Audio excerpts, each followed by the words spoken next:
Grand Rising. We are live.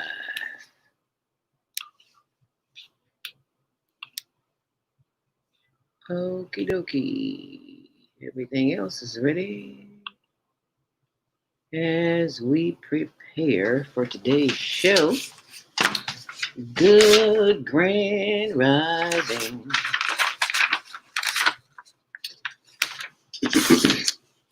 It's a good day as we prepare to go live in about 8 minutes. It's a good day. We made it, y'all. How was your weekend? Was it long enough? 9 minutes. Oops, 9 minutes. 9 minutes until showtime. Showtime at the Apollo tonight. Oh, where's my phone?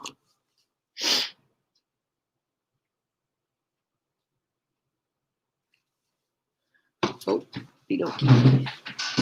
Just hold on, y'all.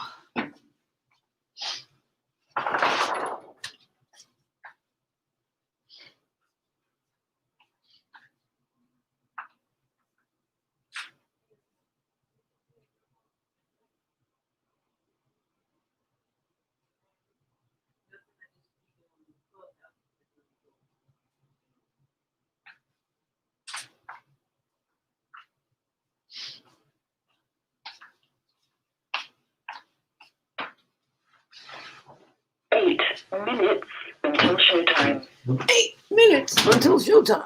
Showtime at the Apollo tonight. Well, we got 8 minutes, y'all. And I always like to sign on. Be early because sometimes we have technical difficulties, and I don't want to have any this morning. So I always go on early. I've learned from past experiences that if you don't go on early, and I'm a dealer when you're editing this, you can edit out the first 10 minutes while I'm talking. Alrighty. So I got to get ready for Clubhouse too. In case you don't know what Clubhouse is, Clubhouse 7 minutes until showtime. is a new app that people connect with, and they just listen. There's no talking. Well, there's a moderator, and sometimes the others can come in and talk. It's a very interesting concept.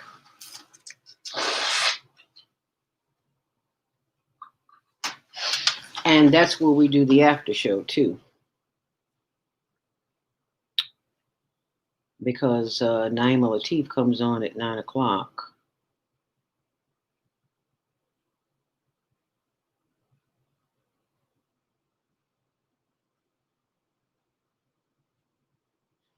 And today we'll be doing the after show on 6 minutes until showtime. Clubhouse, the new app.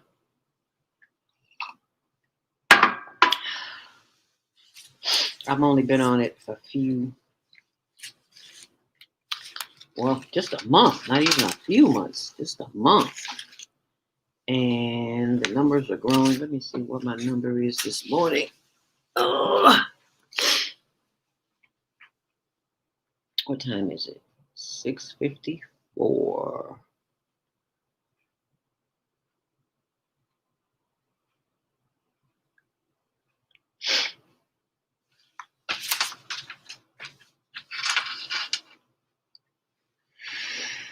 Oh, Grand Rising. Sending out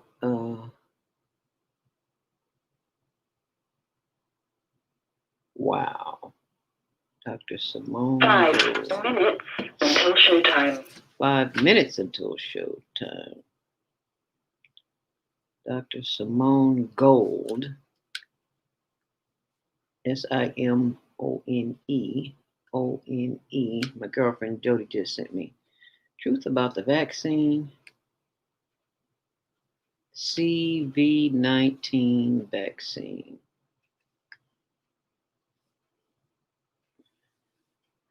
It's on, I can't even see this. LBRY.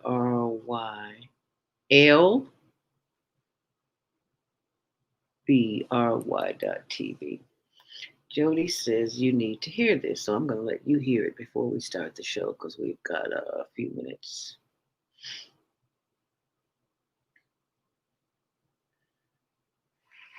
I'll let you hear this while we're waiting. 4 minutes until showtime. Hope you can hear that.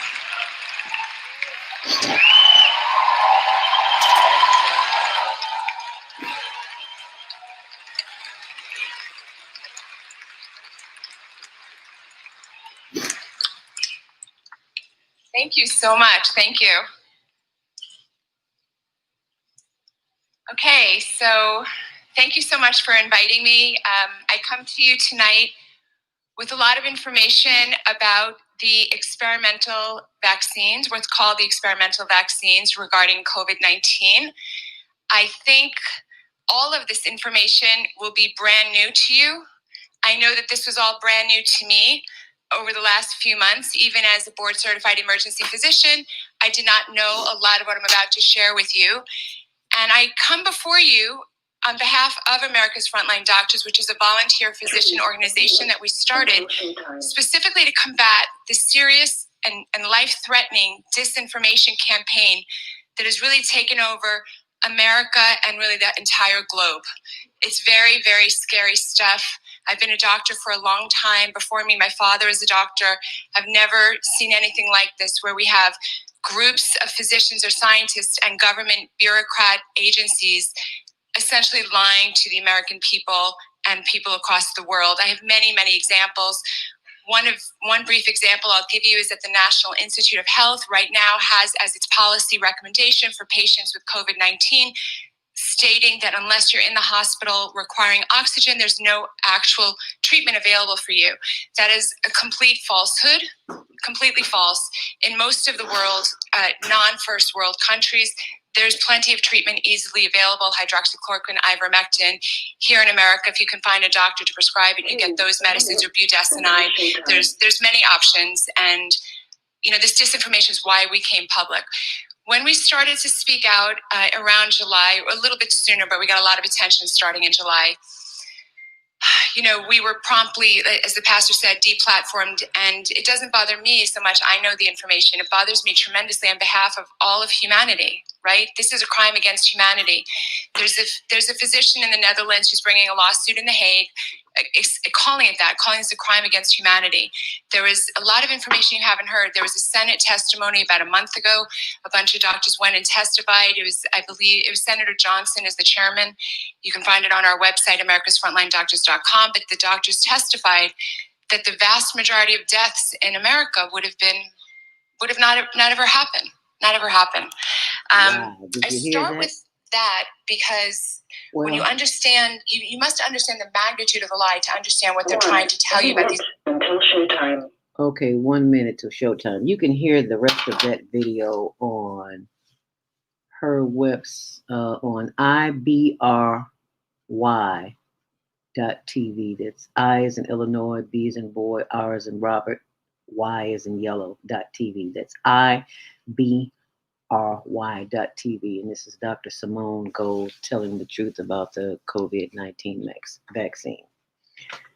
And you do what you want with that information as we prepare to go live.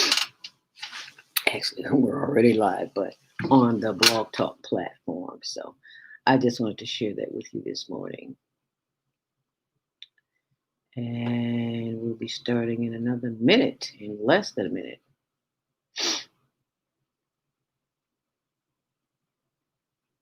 Your show will go live in 5 seconds. 5 seconds. 4, 3, 2, 1. Love Talk Radio. Women have the power to transform this world. We can end crime and violence if we all agree to do one thing: share.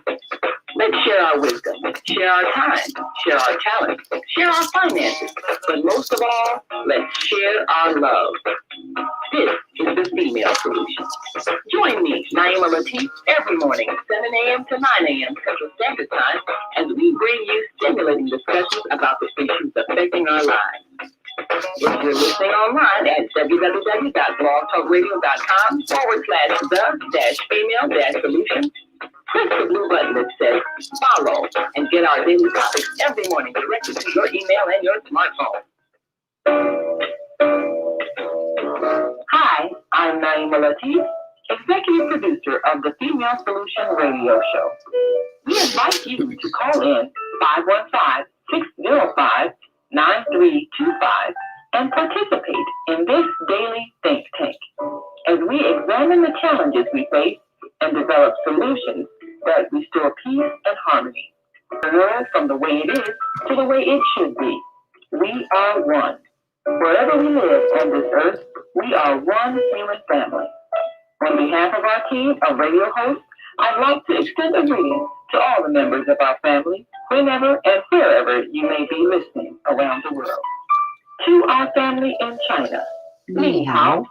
In India, Namaste. Namaste. In Japan, Konnichiwa. In Konnichiwa. Korea, Annyeonghaseyo. In Annyeonghaseyo. Russia, Здравствуйте. Здравствуйте. In Germany, Guten Tag. Guten Tag. In Poland, Dzień dobry. Dzień dobry. In France, Bonjour. Bonjour. In Spain, Hola. Hola. Italy, Ciao. Ciao. In Egypt, Hassan Wasata. Hassan Wasa. In Ghana, Akwaba. Aqua. In Nigeria, Paleo.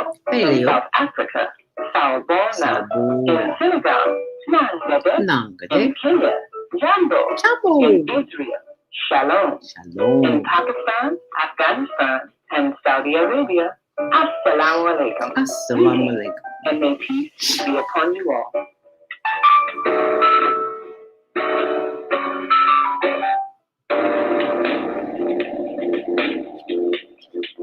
Is Monday morning a struggle to get out of bed into the swing of things? Not really. You are not alone. Join us for thought-provoking, stimulating, and mindful conversations on higher learning with Delta Space for your Monday morning mindfulness session on Blog Talk Radio, the Female Solution. Mondays, 7:30 to 9 a.m. Be sure to send your ideas, thoughts, comments, and suggestions. Also, if you'd like to be a guest on the show, visit DeltaSpeaks.com. Distribute your info. We'd love to have you. Experience mindfulness moments with the mindfulness/stress relief coach, Delta Speaks. And thanks for sharing the mindfulness moments with us today. Stay on purpose, stay empowered, and stay tuned to the next session of mindfulness on higher learning with Delta Speaks. Make it a mindful day. Thanks for listening.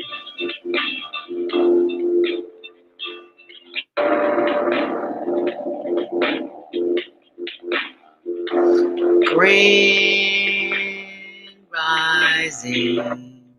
And thank you for joining me this morning on the Female Solution, Higher Learning with Zelda Speaks. Welcome to Monday Morning Mindfulness. And we are just here to start your week off with the Mindfulness Stress Relief Session. Stress relief. Stress relief. Stress kills, you know that, right? Well, that's why we're here this morning. It is Monday, the last Monday of the month, January 25th, 2021. Are you healthy enough to survive what's coming? Well, we'll be talking today with Dr. C.J. Mimee of Valona Health, and we'll discuss that and to see if you're prepared by what she's going to show us today. Happy Earth Day, birthday, born day. If today is your birthday, you're celebrating a birthday. And let us always keep in mind those who are affected by this pandemic and our first responders, those who are putting their lives on the line for protecting those who are less fortunate than themselves. And let us keep in prayer my cousin Hattie Frierson, just like a sister to me. We were raised together, who is in the hospital. So if you'll just take 30 seconds out of your day, like right now, and just send Hattie love and light and healing and energy. We thank the Creator for this time in space, and we give thanks. We are grateful that we are here and healthy and wealthy of mind, and we have the power to choose. And at this moment, we choose prayer to bring love, light, and healing energy to all those afflicted, and especially my cousin Hattie and your loved ones too. And we give thanks right here, right now, for perfect body healing. In the Creator's name, whatever you choose to call he, she, it. And so it is. And we give thanks. And we also give thanks and congratulations to our very own quarterly contributor, Brother I was corrected yesterday. I've been calling Khalid all these years. His name is Khalid Scott. The lady corrected me. She says his name is Khalid. It's not Khalid. Khalid Scott. He's co-author of Secrets of Men, who was honored yesterday, Grown Men, Growing Men ceremony yesterday, and he invited me to it. It was a virtual ceremony, and I just thought that was so sweet for him to think of me. And this is the cover of the book, Secrets of Men, and that's the back of it. Where's Khalid at on here? I know he's here. Where are you, Khalid? Why don't I see? Oh, there he is, right there in my face. That's Khalid right there. Can you see him? That's him right there. That's Khalid Scott. So congratulations. And his daughter was there with him, Anaya, which he helped get in medical school. He's a single parent, single dad, and he's doing a good job. So congratulations, Dad. You did a good job. Just to note, this book was written by Men of Purpose, created by Eli Washington. Eli Washington he and Khalid were on the show a couple of weeks ago, talking about the book Secrets of Men. I have read my first book. You got to go to my website, my blog, and read it, what I wrote about it. WordPress, zeldaspeaks.wordpress.com. Okay, today, over the weekend, you know that there was many transitions. Many people left their bodies and moved on to another level of existence, wherever that is. But today's show is dedicated to two legends that left us over the weekend, and that is baseball legend Hank Aaron, who was 86. He beat Babe Ruth's record, and he caught natural hell doing it. 1974, he went over Babe Ruth's record, which was 714, and his was 715. And he was with the Patriots of the Atlanta Braves. He became the Hall of Fame in 1957. We were just born, if you were born. And he received death threats. He endured all kind of racism. I don't know how he did it, but he did it. And he was born in 1950. I'm sorry, that's wrong. I can't even read my own handwriting. But anyway, I'm sure you've seen it all over the internet all over the weekend. Also, we lost another veteran broadcaster, Larry King. And if you don't know who Larry King is, I will show you in a little bit. He is the suspenders king. That's what I call him, because he was always doing his interviews with his suspenders on. And I'm going to show a video of them in just a few minutes.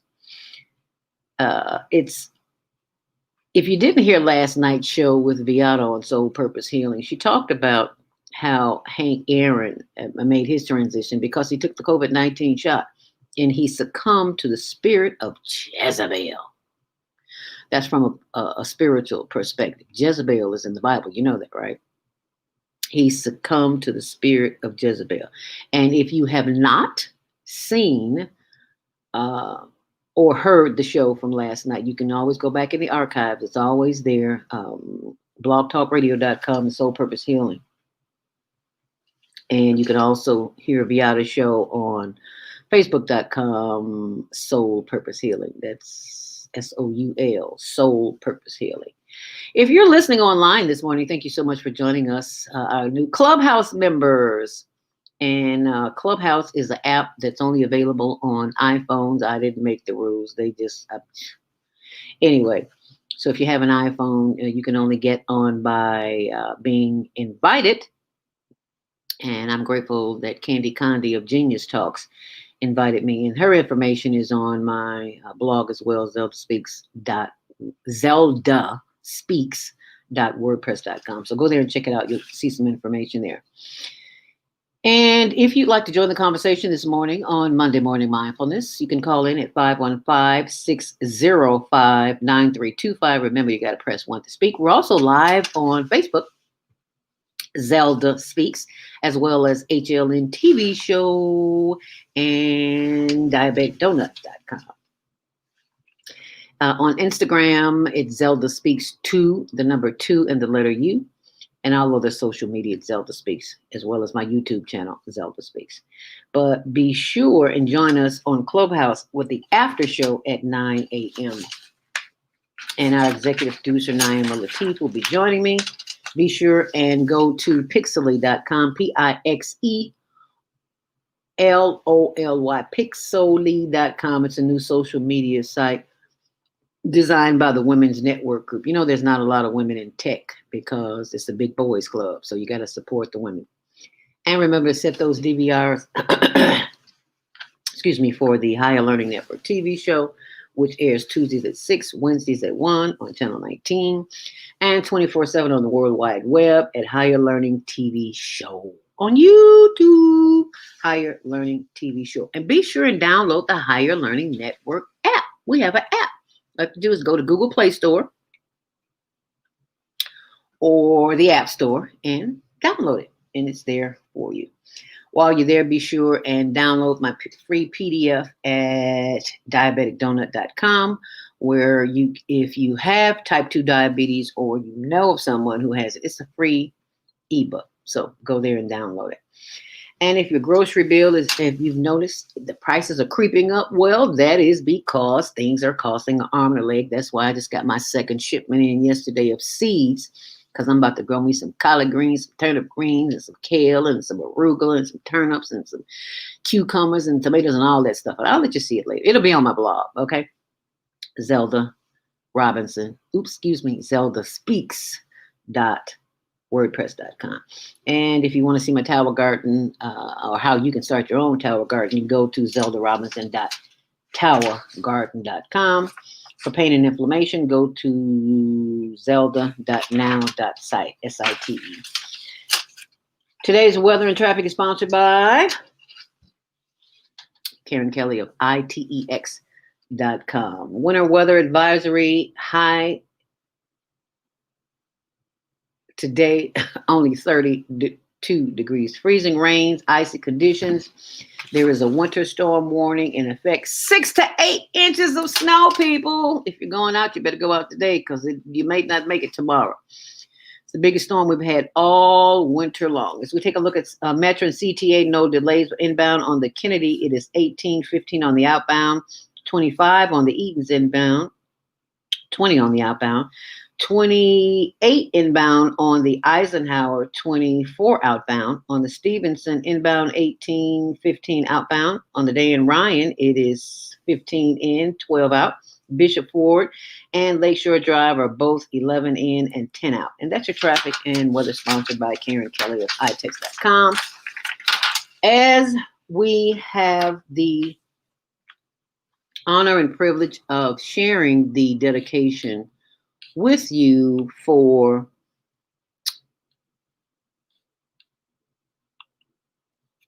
the legend himself, Hank Aaron,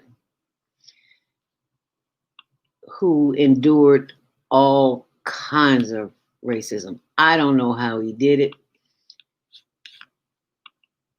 All I can say is he had the spirit of the Lord with him. So I want to share that with you because I am aware that we have some people who are not aware of who Hank Aaron is. So just let me share a little bit with you this morning about Hank Aaron, and then you'll know exactly who he is. Hank Aaron, baseball legend, right here on the Female Solution. He's mostly a risk hitter. He's at the last second, and when you take the ball, No, they he didn't. will hit the ball quick. Rather catch his glove. Oh yeah, and I mean he'll hit it hard. The thing that people should know about Henry is how good a player he was, how good an all-around player he was. That's one of the most overlooked aspects of his career. One of the things that all good hitters have to deal with is people say, oh, he was just gifted. He wasn't just gifted. He worked and worked and worked to get where he was. I studied the game very much. I could tell you at the end of the season, if I hit 40 home runs, who I hit those 40 home runs off. And here is Henry Aaron. This crowd is up all around. He's sitting on 714. How would Henry Aaron describe Henry Aaron's 715th home run? A swing, a long drive, way back, way back, way back. It's gone! In American mind, Babe's still the king, but in the minds of us that play baseball, we're in baseball, Hank is the king. And he'll always be the king. Before he was the king, he was Henry Aaron from Mobile, Alabama. Alongside his 7 siblings, Henry grew up in a segregated neighborhood, often at the center of racial tension. I remember many times, as a little boy growing up, that the Ku Klux Klan would come marching down the street for no reason at all. My mother would tell me, said, son, go hide under the bed. Through all the hate, violence, and fear growing up, Aaron had one outlet. My father asked me what I wanted to do, and I said, I want to play Major League Baseball. My father knew good and well that if things stayed the way that they were, that was never going to be an opportunity. But thanks to the courage of one man, things didn't stay the way they were. In 1947, when Aaron was 13 years old, Jackie Robinson broke the color barrier. A year later, Aaron told his father he'd be in the big leagues before he retired, a prophecy he would eventually fulfill. Henry would begin his journey in 1952, quitting high school to join the Indianapolis Clowns of the Negro Leagues. I didn't have much to carry. I had a suitcase with one pair of pants. That's number one. And I had $2 in my pocket, so I had to make sure that I spent it very wisely. The Milwaukee Braves spent their money wisely, purchasing Aaron from the Clowns for $10,000. In 1953, he played for the Braves' minor league affiliate in Jacksonville, one of the first integrated teams in the Southern League. We were not able to stay with our teammates. We wasn't able to change clothes in some of the ballparks with our teammates. You realized that they were not right, but by the same token, you felt like you had to do them in order to make things better for someone else who was coming behind you. The backdrop of social injustice did not deter Aaron from excelling on the field. He won the league MVP award, earning him an invite to Braves spring training the following year. That spring, all Hank wanted was a fair shot. Just given the chance to do the same thing that they were afforded the freedom to do. Then, if I fail, then you can let me go, but just give me the opportunity. Aaron was given that opportunity on March 14th when he cracked the starting lineup after outfielder Bobby Thompson broke his ankle the previous day. Prim went into the dugout and saw Henry, but he didn't call him Henry. He just said, hey, you're in right field. He got up there in St. Petersburg, and he hit a home run, first time at bats. Now, what do you think he did the second time? Another home run. It was a break, no question about it. I was in the right place at the right time. After that break, Aaron never looked back. He was selected to the All-Star game in 1955 and 56 and followed those campaigns with one of the most prolific seasons in his 23-year career. What are you hoping for in 1957? I hope I can gain the National League Batting Championship, and I also hope that I can hit 30 or more home runs and drive in 100 or more runs. Hank exceeded his own expectations in 57, batting .322 while hammering 44 home runs and driving in 132, en route to winning the MVP award. That was the year I honestly believed that he would have hit 400. He was getting at least 2 hits in almost every game. One hit that season Aaron would never forget would come on September 23rd in the 11th inning of a tie game with the Cardinals with a chance to clinch the pennant. The pitch to Henry Aaron. A swing and a drive back into center field. Going back towards the wall. It's a home run. The Braves are the champions of the National League. I dreamed about that. I used to think about, well, wouldn't it be nice for you to hit a pennant clinching or tie-breaking home run and skip around the bases, you know? It was a tremendous moment for me. The blast propelled the Braves to a meeting with the defending champion Yankees in the Fall Classic, a stage to no one's surprise, Aaron excelled. And rockets a terrific drive, 430 feet into the bullpen in left center. To that blast, third homer of the series for Aaron. The Braves won the World Series in 7 games. Aaron batted .393 and drove in 7 runs, helping him draw adoration from fans and respect from peers. And that is just a brief story that you can find on YouTube. You can hear the rest of that on YouTube. It's about 10 minutes long. And just wanted to share with you just a little bit about who he is and how he overcame all the hatred and venom that was on him to become a legend.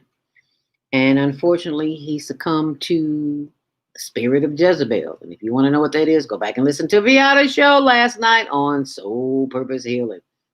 And you'll see exactly what it is that I'm talking about as we move forward to celebrate another, in case you want to see that the rest of that video, it was 10 minutes long. That's only 5 minutes I showed. It's called In Memory of a Baseball Legend, Hank Aaron. As we move on to the sharing of another another legend, not a baseball legend, but a legend and a broadcasting legend, which was not even available to me as a student studying broadcasting, because women just weren't heard of being broadcasters, and they only think when we are broadcasting that we are sidekicks. We're not, we can't hold a show on our own, but that's the furthest thing from the truth. And I just want to give thanks to Larry King for being who he was and sharing his story. And I'll share a portion of that with you now, thanks to the Today Show. To share this morning, we just learned that Larry King has died at the age of 87. Yes, that's right. King passed away at Cedars-Sinai Medical Center in Los Angeles, where he was being treated for coronavirus. NBC's Kevin Tibbles takes a look back at his life. Good evening. For more than 50 years on television and radio. Indianapolis, hello. The famous and the infamous. It was a very traumatic experience. They all opened up to Larry King. Goodbye. My number one motto, I never learned anything when I was talking. Born in Brooklyn in 1933, young Larry Zeiger dreamed of a career in radio. He chose the name King from a liquor store ad after moving to Miami in search of his big break. Did a radio show from Pumpernicks Restaurant. Bobby Darin walked in one day. Jimmy Hoffa walked in. Arrested in 1971 for grand larceny, King was acquitted and returned to radio, eventually broadcasting his call-in show nationwide.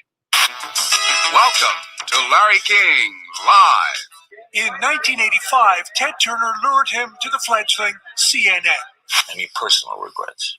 Where he became the network's biggest draw, reaching more than 1 million people each night.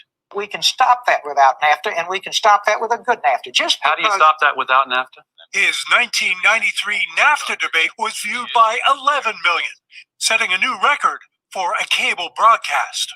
King said his secret was not to over-prepare. Yeah, I was the number one show on television, Larry. You were Do you know who I am? And bragged he never read the books his guests promoted. I'm looking at What I it, worry but you about is can't see where I it. think That I know is too much. funny. The day I go into a studio saying, I've asked all the questions and I've heard all the answers. That's why I've Is the got day I to go gotta back and show you. In the 2010, right amid video. faltering ratings, he was replaced with... That's too funny. Now, you know, it's too early in the morning. To be making them kind of mistakes. I need to go back. I'm woke, y'all. I promise you I'm woke. I just made a little mistake there. So let me fix that here for ya. Mr. Larry King, bringing you to the platform. Actually, we're just going to show his last word. So bring that up and share the screen. Mr. Larry King. Where are you? Remembering Larry King. There you go. And let's do it. Lash Impact goes sky high. New Lash Sensational Sky High Mascara from Maybelline, New York. Limitless length plus volume. Sensational from every angle. New Lash Sensational Sky High Mascara. Only from Maybelline, New York. Maybelline. We do have some sad breaking news to share this morning. We just learned that Larry King has died at the age of 87. Yes, that's right. King passed away at Cedars-Sinai Medical Center in Los Angeles, where he was being treated for coronavirus. NBC's Kevin Tibbles takes a look back at his life. Good evening. For more than 50 years on television and radio. Indianapolis, hello. The famous and the infamous. It was a very traumatic experience. They all opened up to Larry King. Goodbye. My number one motto, I never learned anything when I was talking. Born in Brooklyn in 1933, young Larry Zeiger dreamed of a career in radio. He chose the name King from a liquor store ad after moving to Miami in search of his big break. Did a radio show from Pumpernickel's Restaurant. Bobby Darin walked in one day. Jimmy Hoffa walked in. Arrested in 1971 for grand larceny, King was acquitted and returned to radio, eventually broadcasting his call-in show nationwide. Welcome to Larry King Live. In 1985, Ted Turner lured him to the fledgling CNN. Any personal regrets? Where he became the network's biggest draw, reaching more than 1 million people each night. We can stop that without NAFTA, and we can stop that with a good NAFTA. How do you stop that without NAFTA? His 1993 NAFTA debate was viewed by 11 million, setting a new record for a cable broadcast. King said his secret was not to over-prepare. Yeah, it was the number one show on television, Larry. You were Do you know who I am? And bragged he never read the books his guests promoted. What I worry about is where I think I know too much. The day I go into a studio saying I've asked all the questions and I've heard all the answers is the day I gotta quit.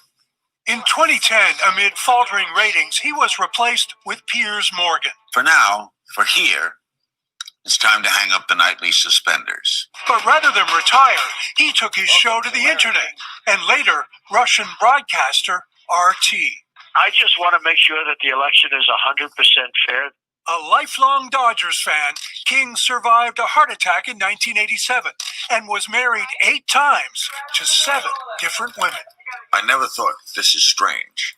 In fact, I used to think if people were married for a long time, they were strange. Larry King said he hoped to be remembered as a good father and an interviewer who added to the knowledge of the world. Kevin Tibbles, NBC News.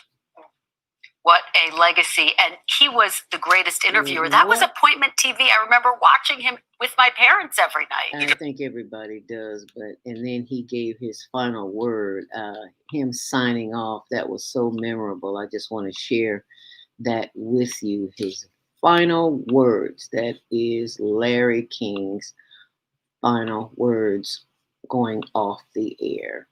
As I share that with you, I hope you can appreciate it.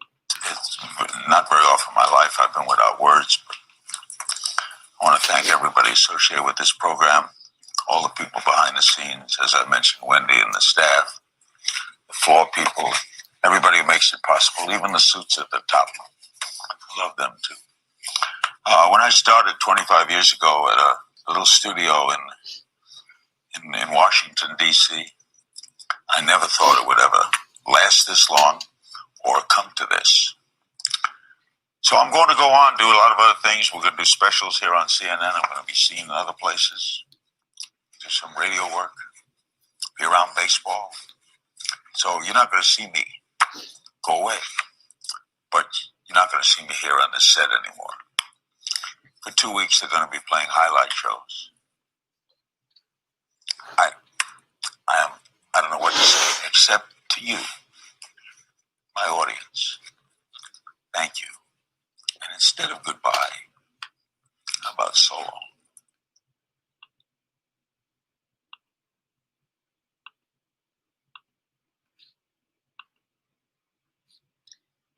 Instead of goodbye, how about so long? And that was Larry King, veteran broadcaster, who made his transition over the weekend. 87 years young. Wow. What a life. And what a life. What a time to be living in right about now. And the question of the day is, are you healthy enough to survive what's coming? Do you know what's in the pipeline for you? Well, the powers that be have something lined up for you. And we're going to talk about that when we come back with Dr. C.J. Mimee. So you just stay close. Family, job, relationships. Are you in pain? Do you feel stuck? If you answer yes to any of these questions, help is available. Don't worry, you're not alone. It's part of the human process. You only feel this way because you haven't mastered the first thing in your head. No hype, just down to earth, solid, workable tools and techniques that you can practice daily. It's really food for the soul. Whether you want to learn how not to worry about anything, reverse type 2 diabetes, publish your book, promote the product or service, or just make extra money. Take advantage of the deal of the day. Go to wellnesspeaks.com or call 312-409-6619. Mention promo code A Female Solution and get free shipping. That's wellnesspeaks.com or 312-409-6619. Stop worrying today. Visit wellnesspeaks.com. We all say we would like to be wealthy, but wealth isn't determined by how much money you have. Wealth is determined by your power to define what money is. The dictionary defines money as something used as a way to pay for goods and services and to pay people for their work. So how would you like to have access to an unlimited source of money? Money that is not taxed by the government. Money that increases as you share the opportunity with others. Money that you can use to pay for goods and services and pay people for their work. I'm talking about Bitcoin. It's the future of independent wealth building. Bitcoin is the new money that you control. Get started building your wealth.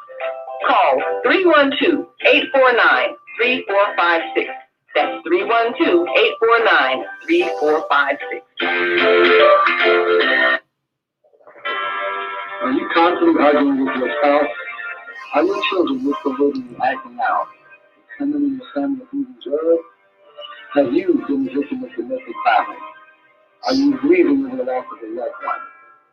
Let us help you restore serenity to your life. At Serenity Family Social Services, we understand that good mental health is a result of emotional well-being.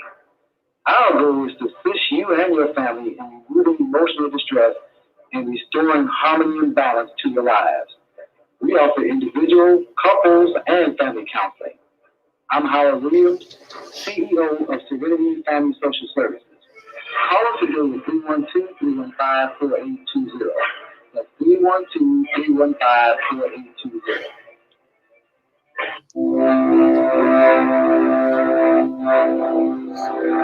Do you want to live in a world without war? Join our global peace movement.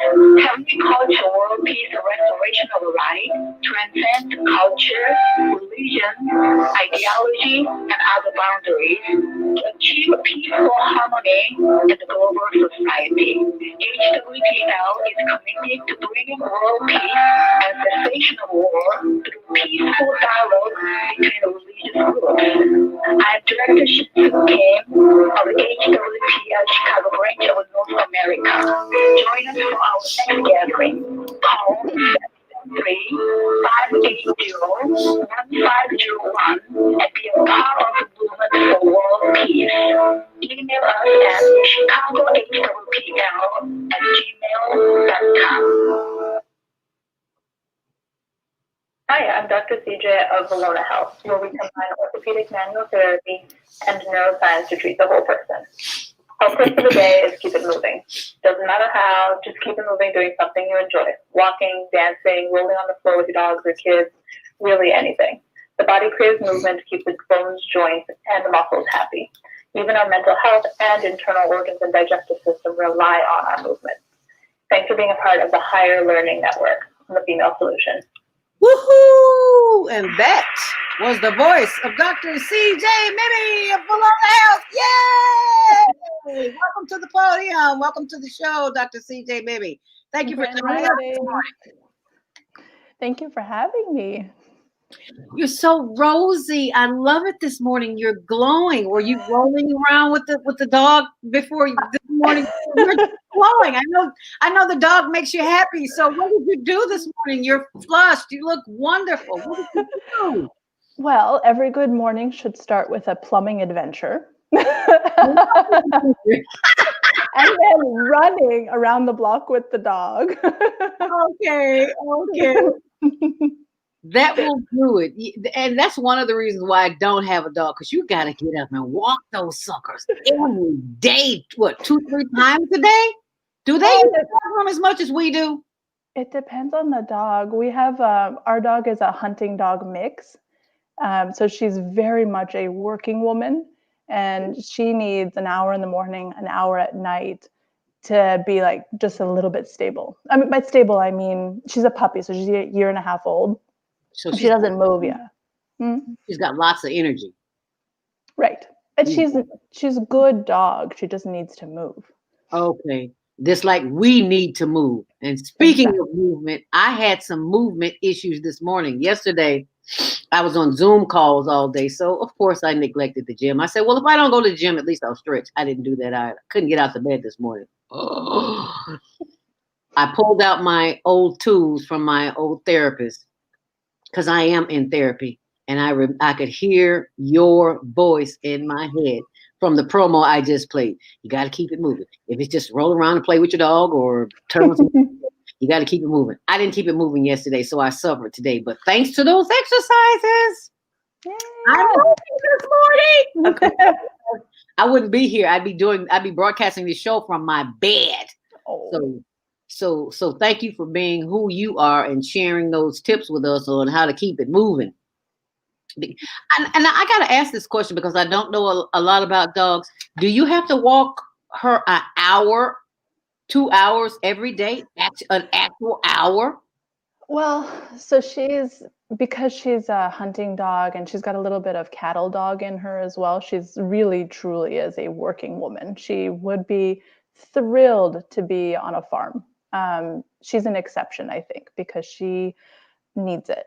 There are some dogs that sleep 22 hours a day and then they do nothing. They just get up, they eat, they hang out with you, then they go back to bed. Are you serious? That's the kind of I want.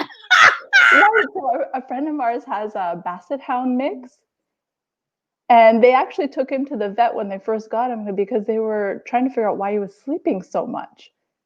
And the vet looked at them and said, nah, he's fine. That's him. That's his normal. Wow. So it depends on what your lifestyle is. So picking a dog according to what you want or need, right? So if you want to move, but you don't really have the lifestyle to move, or if you want to move and you need this as an incentive. I mean, I dropped weight just getting the puppy because I saw that she needed to move. So I was taking care of her, not realizing she was also taking care of me. Oh, okay. I never looked at it like that. You take care of me, I'll take care of you. Okay. I sometimes dog sit for my cousin Michelle. She has a little dog named Rex. He's about this big. Perfect. I like him. And I haven't had a childhood experience about dogs since I was a teenager. So I live in an apartment. So he's all over the place because he's this big. And because I live in an apartment building, people come and go all day. So you hear doors opening and close. And when the doors are open and close, you thought King Kong was up in here, he's like, rawr, Rawr. Hey. And then we get on the elevator and there's big dogs and he's this big and he's barking at him. I'm like, is this dog crazy? And the dog owner pointed out to me that little dogs don't know that they're little. Yeah. So they will chastise a big dog. I was like, oh, okay. All right. Learn something new every day. Yeah. So you said the dogs take care of you, you take care of the dog.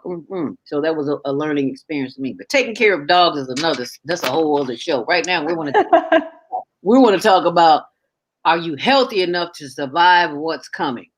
Because we've seen the state of our health in this world, and we have got to protect it. And that's why you're here today, Dr. CJ Mimee, to tell us how that we can continue, if we haven't been protecting ourselves, what's some of the things that we can do to protect ourselves? So pretty big shoes to fill. What do they say? Under promise, over deliver.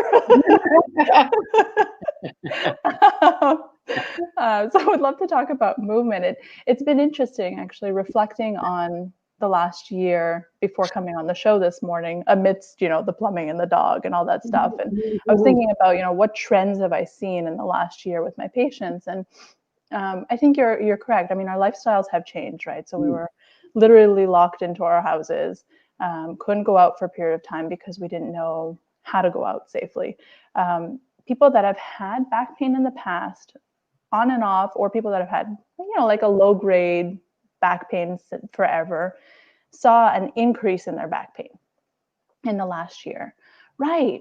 So if you think about, okay, what's different in our lifestyles, what's different in how we move, maybe not move as much, and sitting for a long period of time, the hips get really tight. And depending on what surfaces we're sitting on, there's all these recommendations out there of what type of chair you're supposed to sit at. And, your knees are supposed to be 90 degrees, your hips are supposed to be 90 degrees, your table is supposed to be, elbow height, these kinds of things.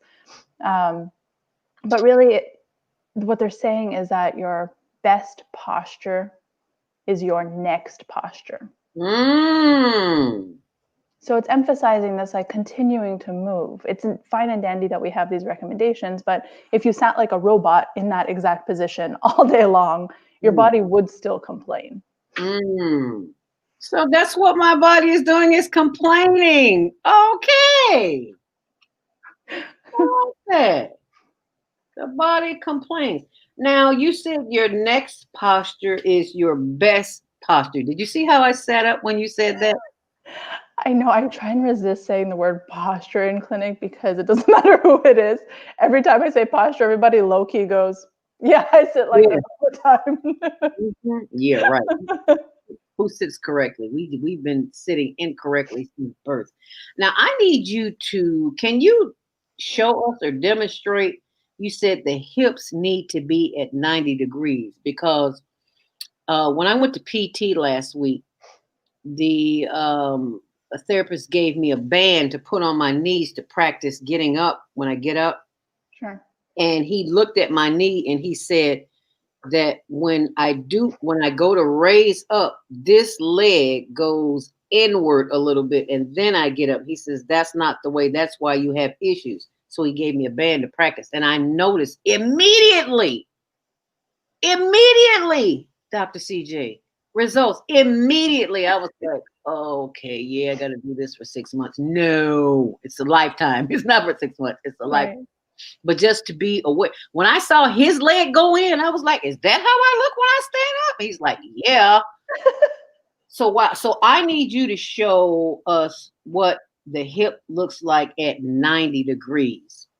So for the listeners that can't see us, essentially, if you take your hand, put your thumb out to the side, and create like an L. Okay. And you think, okay, this is what the knees should be doing, but this is also what the hip should be doing, meaning that square angle, right? So if you were to draw a perfect square inside that space, the hips would be at that angle.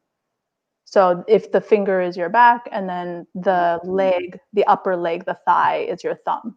Oh, okay. So that Okay. would be 90 degrees. And then if you flip it upside down, that would be, your thigh is now your thumb, and then from your knee all the way down to the ground. Okay. And that's going to depend on what your height your chair is, right? So if your chair is longer than your lower leg bone, if your chair is taller than what your lower leg bone is, then it means you're going to be sitting up too high and your knees are going to be below your hips. So essentially, I guess an easy way to think about it is knees and hips should be at the same level. Oh, okay. At like the same height to each other. Because if your hips are higher, then you're going to be pulled forward. And if your hips are lower, then you're going to be dumping back into your chair. So thinking about like a car that has bucket seats, or a couch, like a really soft couch that just sucks you in. That would be your hips lower than your knees. Oh, I'm so glad you said that, because we have a lounger, and I notice when I sit in the lounger and I go to get up, I have issues if I don't put that pillow to support my back. And I notice it. And I'm like, why does my husband, he always put, I'm like, why you got all these pillows here? I got booty. I don't need that. But when I sat down and I got back up and I was like, well, maybe I do need that. So I get that, because when you sit in a lounger, plus he's got a pillow on top of the pillow. He likes a lot of cushion. I guess that's why he married me. There's a big pillow in the seat over the pillow, and then there's a little pillow in the back. And I'm like, yeah, I get it now. I get it. That's not only for comfort, but it's for support, because he's 6'2". Oh, wow. And that's a low chair. So I get that now. So thank you for sharing that with me. Nips, nips. I got a new word, nips. Knees and hips. We call them nips. I love that. Knees and hips need to be at the same level. So when that doesn't happen, that causes friction or pain. It can. I mean, a body's supposed to be able to tolerate these things for some period of time. The issue is if we pick a position and stay in that same position for a long period of time, at some point the body's going to complain and say, hey, we need to talk about this. So it technically should be able to tolerate it, right? So even with you standing up with your knee, the knee dipping in isn't necessarily the issue. It's that your knee doesn't stay out. Right. So if your knee was dipping in 5% of the time, the body would say, yeah, whatever, we can figure this out. We can tolerate it. But if that's your normal and that's how you do it every single time, that means that the knee dipping in means that the hip is not strong enough and or doesn't know when to fire to stabilize your legs. So that band that he gave you, that band actually was shown in research above the knee to help the glute muscles recruit more fibers. So that was a sneaky way of saying, okay, we want the hip to do more work.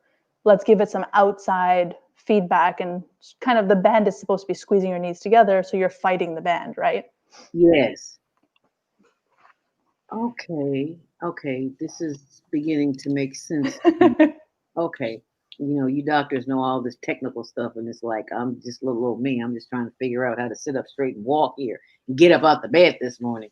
Wow, that's powerful. That's good information, because as I told you on one of the other shows, I used to sit 8 hours a day. It's like I'm thinking I'm being really studious. I'm getting the work done. Yeah, but when you go to get up to go to the toilet, you can't, because you can't move. Yep. Why does that happen, Dr. CJ?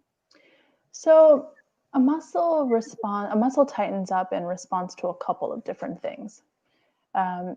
In that example, if the muscle is being asked to support you for a long period of time, even though it's a small contraction, right? It's not the same. It's not 100% contraction like if you were lifting up something super heavy, but it's still like to support you. It's still contracting a little bit. So if it's contracting a little bit for a very long period of time, at some point it's going to get tired.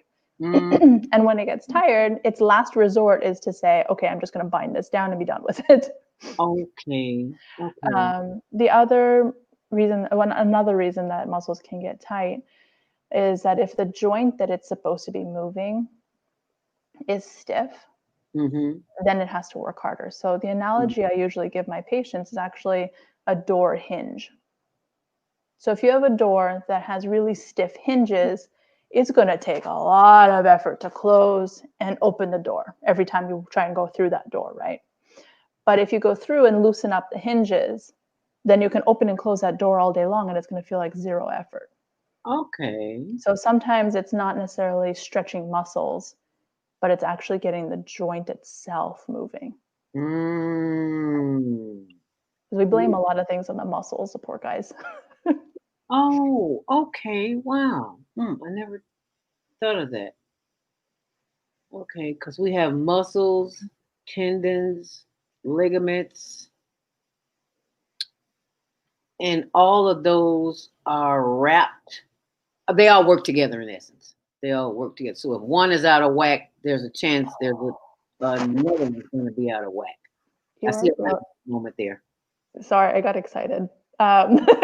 You were absolutely brilliant. That is another reason. So if we talk about compensations a lot in the body. So the body is really good at getting the job done without asking for help until it runs out of strategies. Meaning that if, this muscle is supposed to be doing the job, but at some point either that muscle is not strong enough or something happens to it, the body's like, no problem, I can kind of make do with the neighbor. Let's use the neighboring muscle. And then it uses that muscle for a while, and then it goes, that's probably not the greatest strategy. Let's try the other guy. So by the time you run out of compensations, that's when the body starts going, hey, wait, actually, can we talk about this? I might need a hand here. Okay.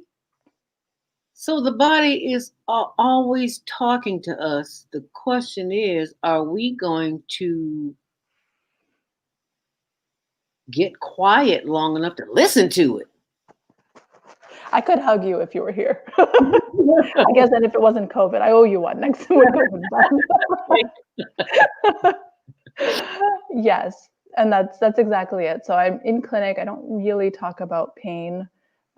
It's more questions that start to put in emotions on the body. So it's this idea of, okay, does your back get cranky when you sit in the chair? Okay, all right. Do your knees like going up or down the stairs better? Things like that. So it starts to get people, listening to what the body messages are, because depending on what the message is, that'll give us clues as to what to address. I love that you don't use the word pain, but body. What you call them? Body. I got body messages. I mean, it's talking to us, right? Yeah, I like that, talking to us. Yeah, I mean, tight. It's the message.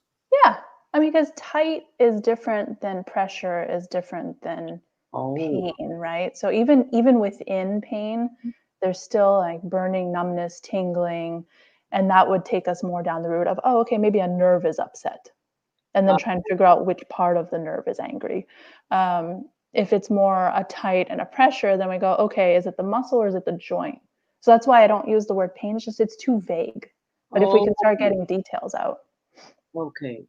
And see, that's what I love about chiropractic doctors is that they look at the symptoms that you're having and try to go within the realm of what's happening with your body and figure out a treatment for it, as opposed to just giving you a prescription. I suppose. I will say it's been a while since I've been at a chiropractor. You know what I mean. I'm sorry. Yeah, so in physical therapy, that's what we do. There's different styles of chiropractors, just as there's different subspecialties within physical therapy. But you're absolutely right, though. It's when we first meet somebody, trying to get out as many puzzle pieces out onto the table as possible, and then trying to group them, starting to be like, okay, these go together in this category, these puzzle pieces go together in that, and it's a constant digging. So it's I joke with patients sometimes that we're like private detectives for the body. Right, exactly. And every time somebody comes in and they say something new that they might think is not, conversationally, that they might think is not necessarily related to their situation, we're able to pick it up and go, okay, hold on a minute. I see the puzzle that belongs here. Or wait, this one's a little bit different. How does that, and then we ask more questions to the patient of like, okay, how does this relate to this other thing? You do this in your daily life. How does this factor in, if that makes sense? Yeah. So, can you explain to our audience who may be having pain issues, or excuse me, body issues, what is the basic difference between a physical therapist and a chiropractor? Oh, that's a loaded one. I know I get this one often, and I still don't know how to answer it. Um, I think my biggest difference is that from what I've seen from current providers, and I'm sure there are exceptions to every rule, Mhm. when you come in to see a physical therapist, the very first day, we're already trying to figure out, okay, what do you need to not need me? Oh, I like that.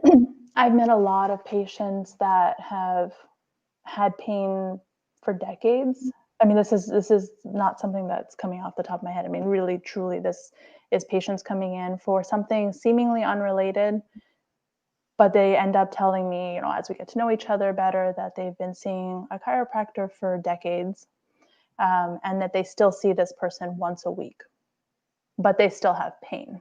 Oh, Something like that. It makes me question it, just because it seems like more of a philosophical difference, that in physical therapy it really is, okay, what do you need to not need me? I mean, it's different for you to come in for a checkup, or if God forbid you slip on ice and something new happens, that's different. But by the time we're done working together, I expect that you should have all the tools and know how and when to use them. So my style is not necessarily giving a specific prescription of, do this exercise 2 times 10 and do this exercise for 3 times 10 and the other one for 2:15.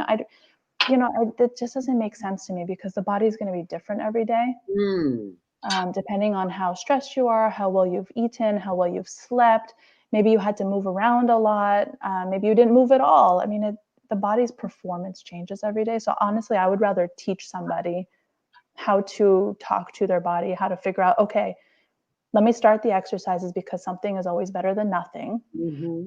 So even if you only have time or energy for 5 repetitions, by all means do the 5, come back to it tomorrow, or come back to it later. So those are the types of tools that I'm describing, is that I'd rather pass off the information and teach the person everything I know about managing that particular situation. Wow. I'm so glad you said that, because my physical therapist is in my chiropractor's office, and I often get them confused. I mean, I know who they are and what they do. That's why I always say chiropractor's office. Gotcha.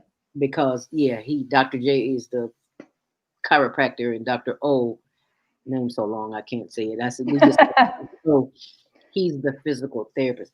You said something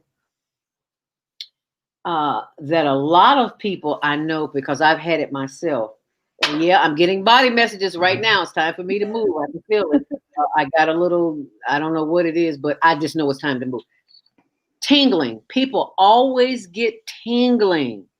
And the answer is not a pill. I know that from personal experience. The answer is not a pill. What do you say to someone who has tingling in any part of it, their arm, their leg, their back? What do you say to that? What is that about?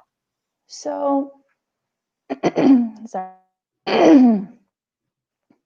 You're the first person I'm speaking to today, so I'm a little confused. Yeah. I usually, that, go ahead. I usually drink tea. I'm drinking tea, but I usually drink a lot of water, like a half a gallon of water before in the morning. Yeah. But this morning, because I don't want to be stuck, can't get up from this chair because I got to go to the bathroom. So I said, I'm going to wait till the show's off to drink my gallon of water this morning. well, there's pizza for that, but that might be another episode. There's physical therapy for that too. Say that, I didn't hear you. There's physical therapy for that too. Oh, good. Because I'm getting up and going to the bathroom. Yeah, I can't do that today. I gotta see that. You know what? A lady told me, a 88-year-old lady at the gym. I haven't seen her there in a while. I hope she's still living. And I saw her on the floor doing some things, and I just had to ask her. I'm like, honey, how old are you? She says, baby, I'm 88 years old. Oh, good for her. And you know, the one thing that she told me that stuck in my mind, she said, a body in motion stays in motion. And I was like, wow. That's some good information from an 88-year-old lady. And she didn't look like she was 88. She was just as, she could just move. You know, we didn't do our morning meditation this morning because of the dedication to Hank Aaron and to Larry King. So we didn't do that this morning. So I'm getting texts. What happened to it this morning? We got some calls, Dr. CJ. We're going to take them when we come back from this commercial break. I see you, 773-737. You stay close, and we'll be back with Dr. CJ Mimee right here on The Female Solution. Hi, I'm Dr. CJ of Valona Health, where we combine manual therapy and neuroscience to treat the whole person. Our tip for the day is keep it moving. Doesn't matter how, just keep it moving, doing something you enjoy. Walking, dancing, rolling on the floor with your dogs or kids, really anything. The body craves movement to keep its bones, joints, and the muscles happy. Even our mental health and internal organs and systems rely on our movement. Thanks for being a part of the Higher Learning Network, The Female Solution. That's our own Dr. CJ. Do you want to live in a world without war? Join our global peace movement. Helping culture world peace restoration of right, transcend culture, religion, ideology, and other boundaries to achieve peaceful harmony in the global society. HWTL is committed to bringing world peace and cessation of war through peaceful dialogue between religious groups. I'm Director Kim of HWTL Chicago branch of North America. Join us for our next gathering. Call 773-580-1501 and be a part of the movement for world peace. Email us at chicagohwpl@gmail.com.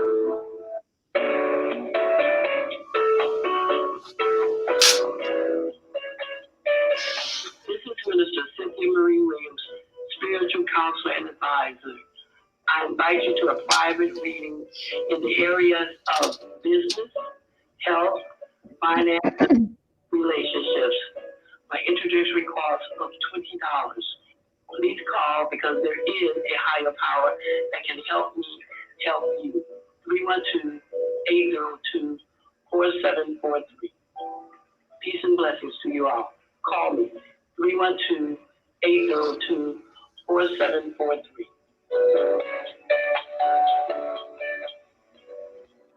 Do you have a product or service? Take your business global and get new customers from around the world. Advertise on the Female Solution radio show. You may have a great product. You may even have a fantastic website. But how do you let people know you exist? Tell them.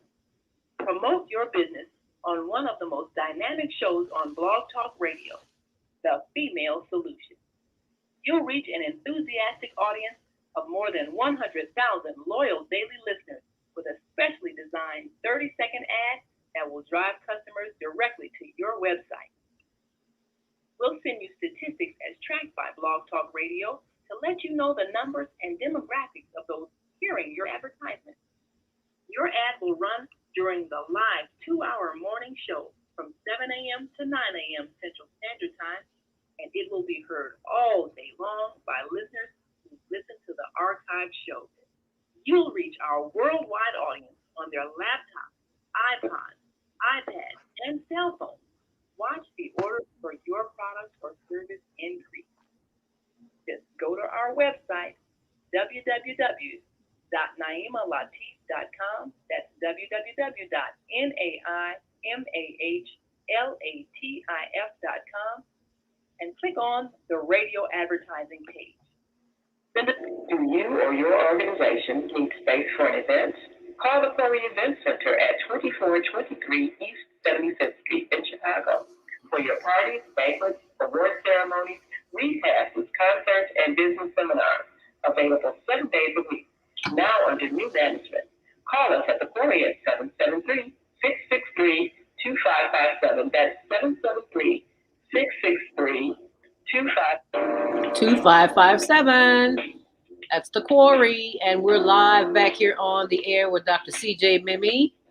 on the Female Solution. Are you healthy enough to survive what's coming? Let's go to the phone lines. 515-605-9325. Press 1 to speak. Area code 773-737. You're live on the Female Solution. Grand Rising, what's your name? Where are you calling from? What's your question for Dr. C.J. Mimee? Hallelujah. Greetings, global transformers and solutionaries. Is that my Mama D? Wisdom with Mama D, which airs 4th Saturdays here on the Female Solution. Your very own. Yes, ma'am. I love me some Mama D. And if you all don't know who Mama D is, now you know.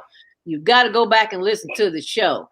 Mama D, thank you so much for joining us this morning. I see you have a question for Dr. C.J. Mimee.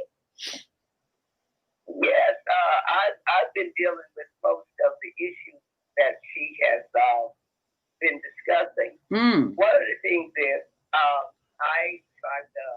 had sort of a negative experience with my chiropractor. They were putting these electrodes on my back because I was diagnosed with cervical myopathy in my neck and also stenosis in my spine.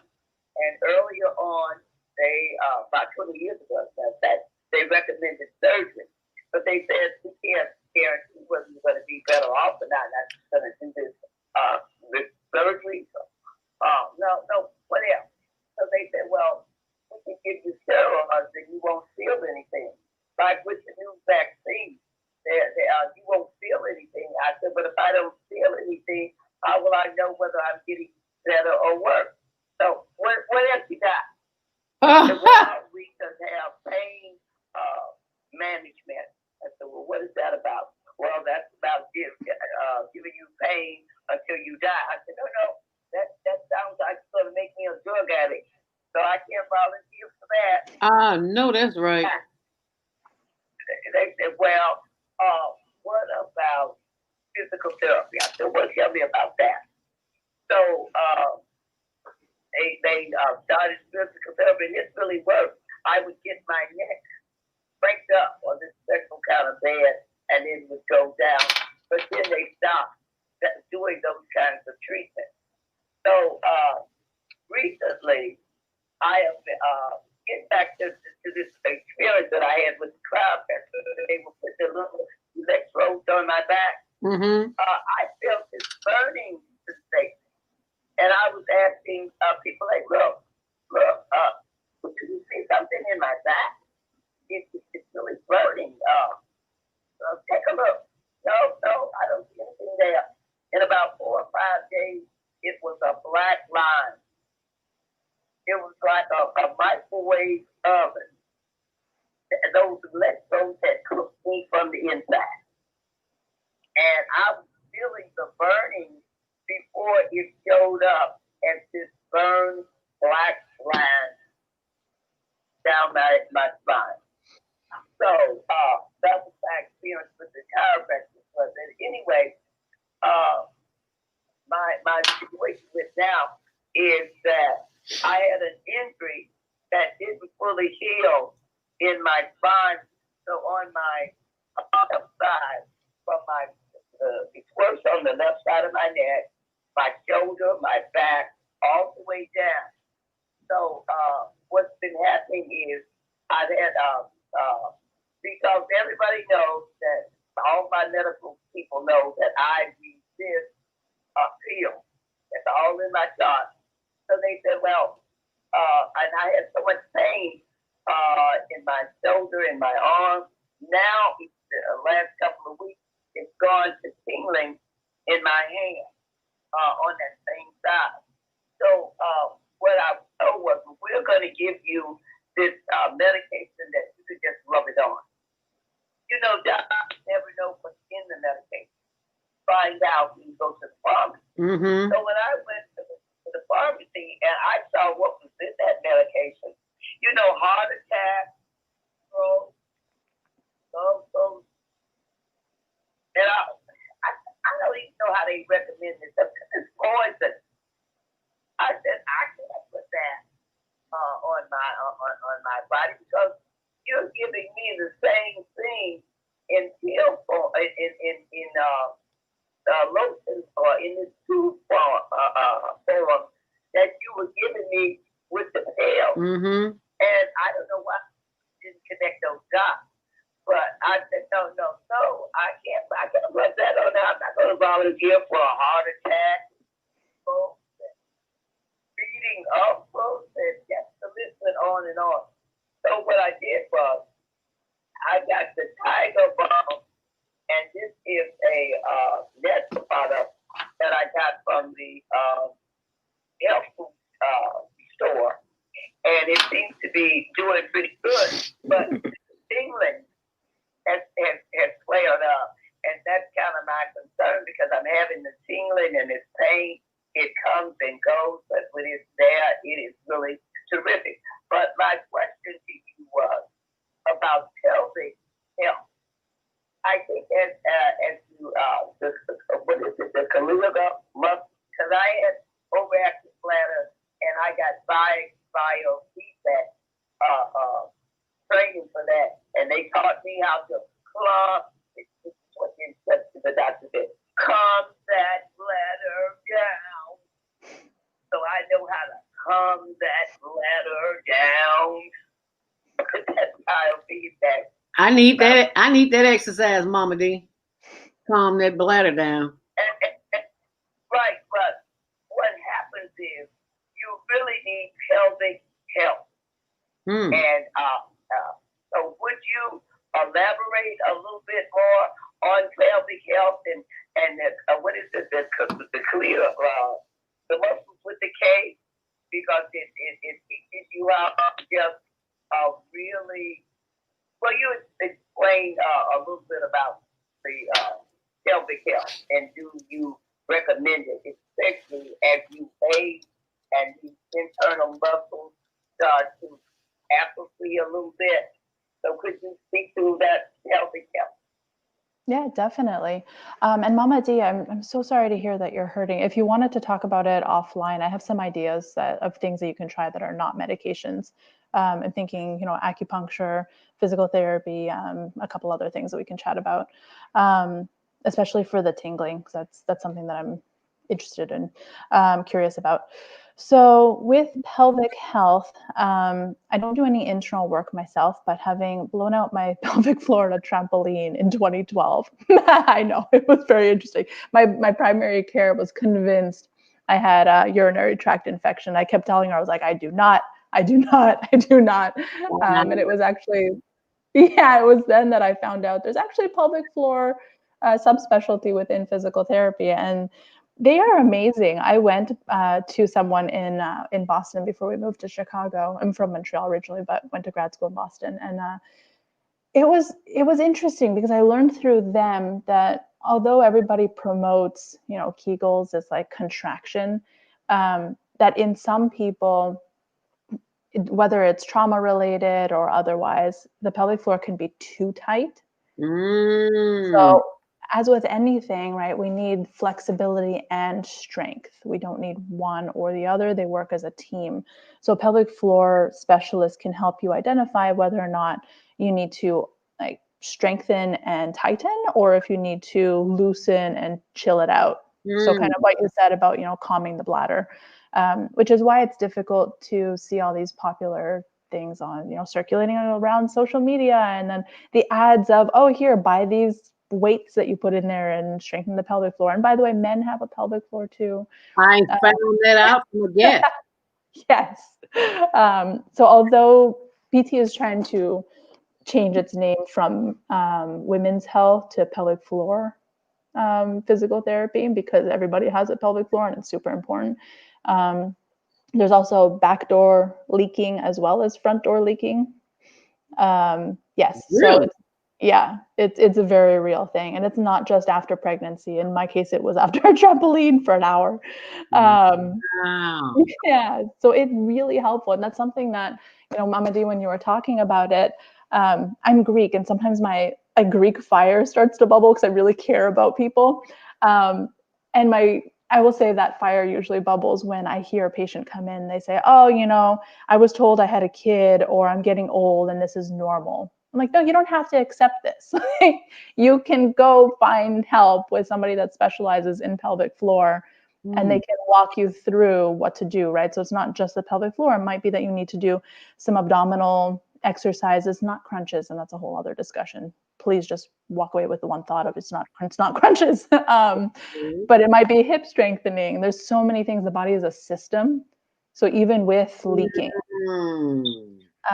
the one thing I will say is like as a personal example, I went to my physical therapist and I told her, I was like, it's that God-forsaken key in the door. Every time I take my key out to unlock my door, it doesn't matter when I last went to the bathroom. My body's like, oh, now?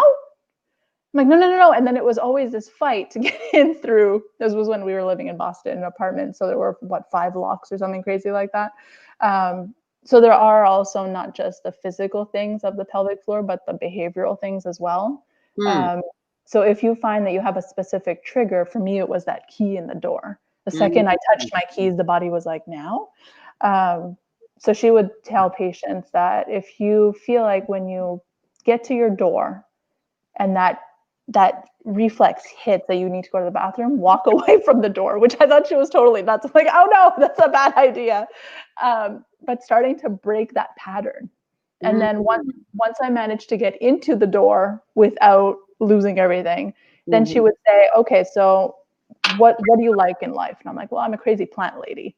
She goes, okay, so when you walk in your house, you will not go to the bathroom. I'm like, oh, that's nuts. And she goes, no, you will not go to the bathroom. You will walk around your house and say hello to all of your plants. Wow. So it's not just physical things, it's also behavioral recommendations of trying to break that pattern. Wow. I'm so glad you said that, breaking the pattern, because I had that and still have that key issue sometimes. And what I've learned to do to turn it off in my head is to say, I can hold it long enough for me to get to the washroom. I repeat that as I'm putting the key in the door. Sometimes it works. Sometimes it doesn't work. But it's true though. Most of the time it works though, because otherwise I've held it too long. Well, most of the time it worked. And I said, wow, if I broke that pattern doing that, wow, wonder what else I could do. So I'm so glad you said that, breaking those patterns. Definitely. Absolutely. And that was one of the recommendations, was put it in your head and repeat it over and over again. I'm going to make it. I'm going to make it. I'm going to make it. She had said, because I was really strong, this whole key in the door thing for me was really, it was mean. It was really mean.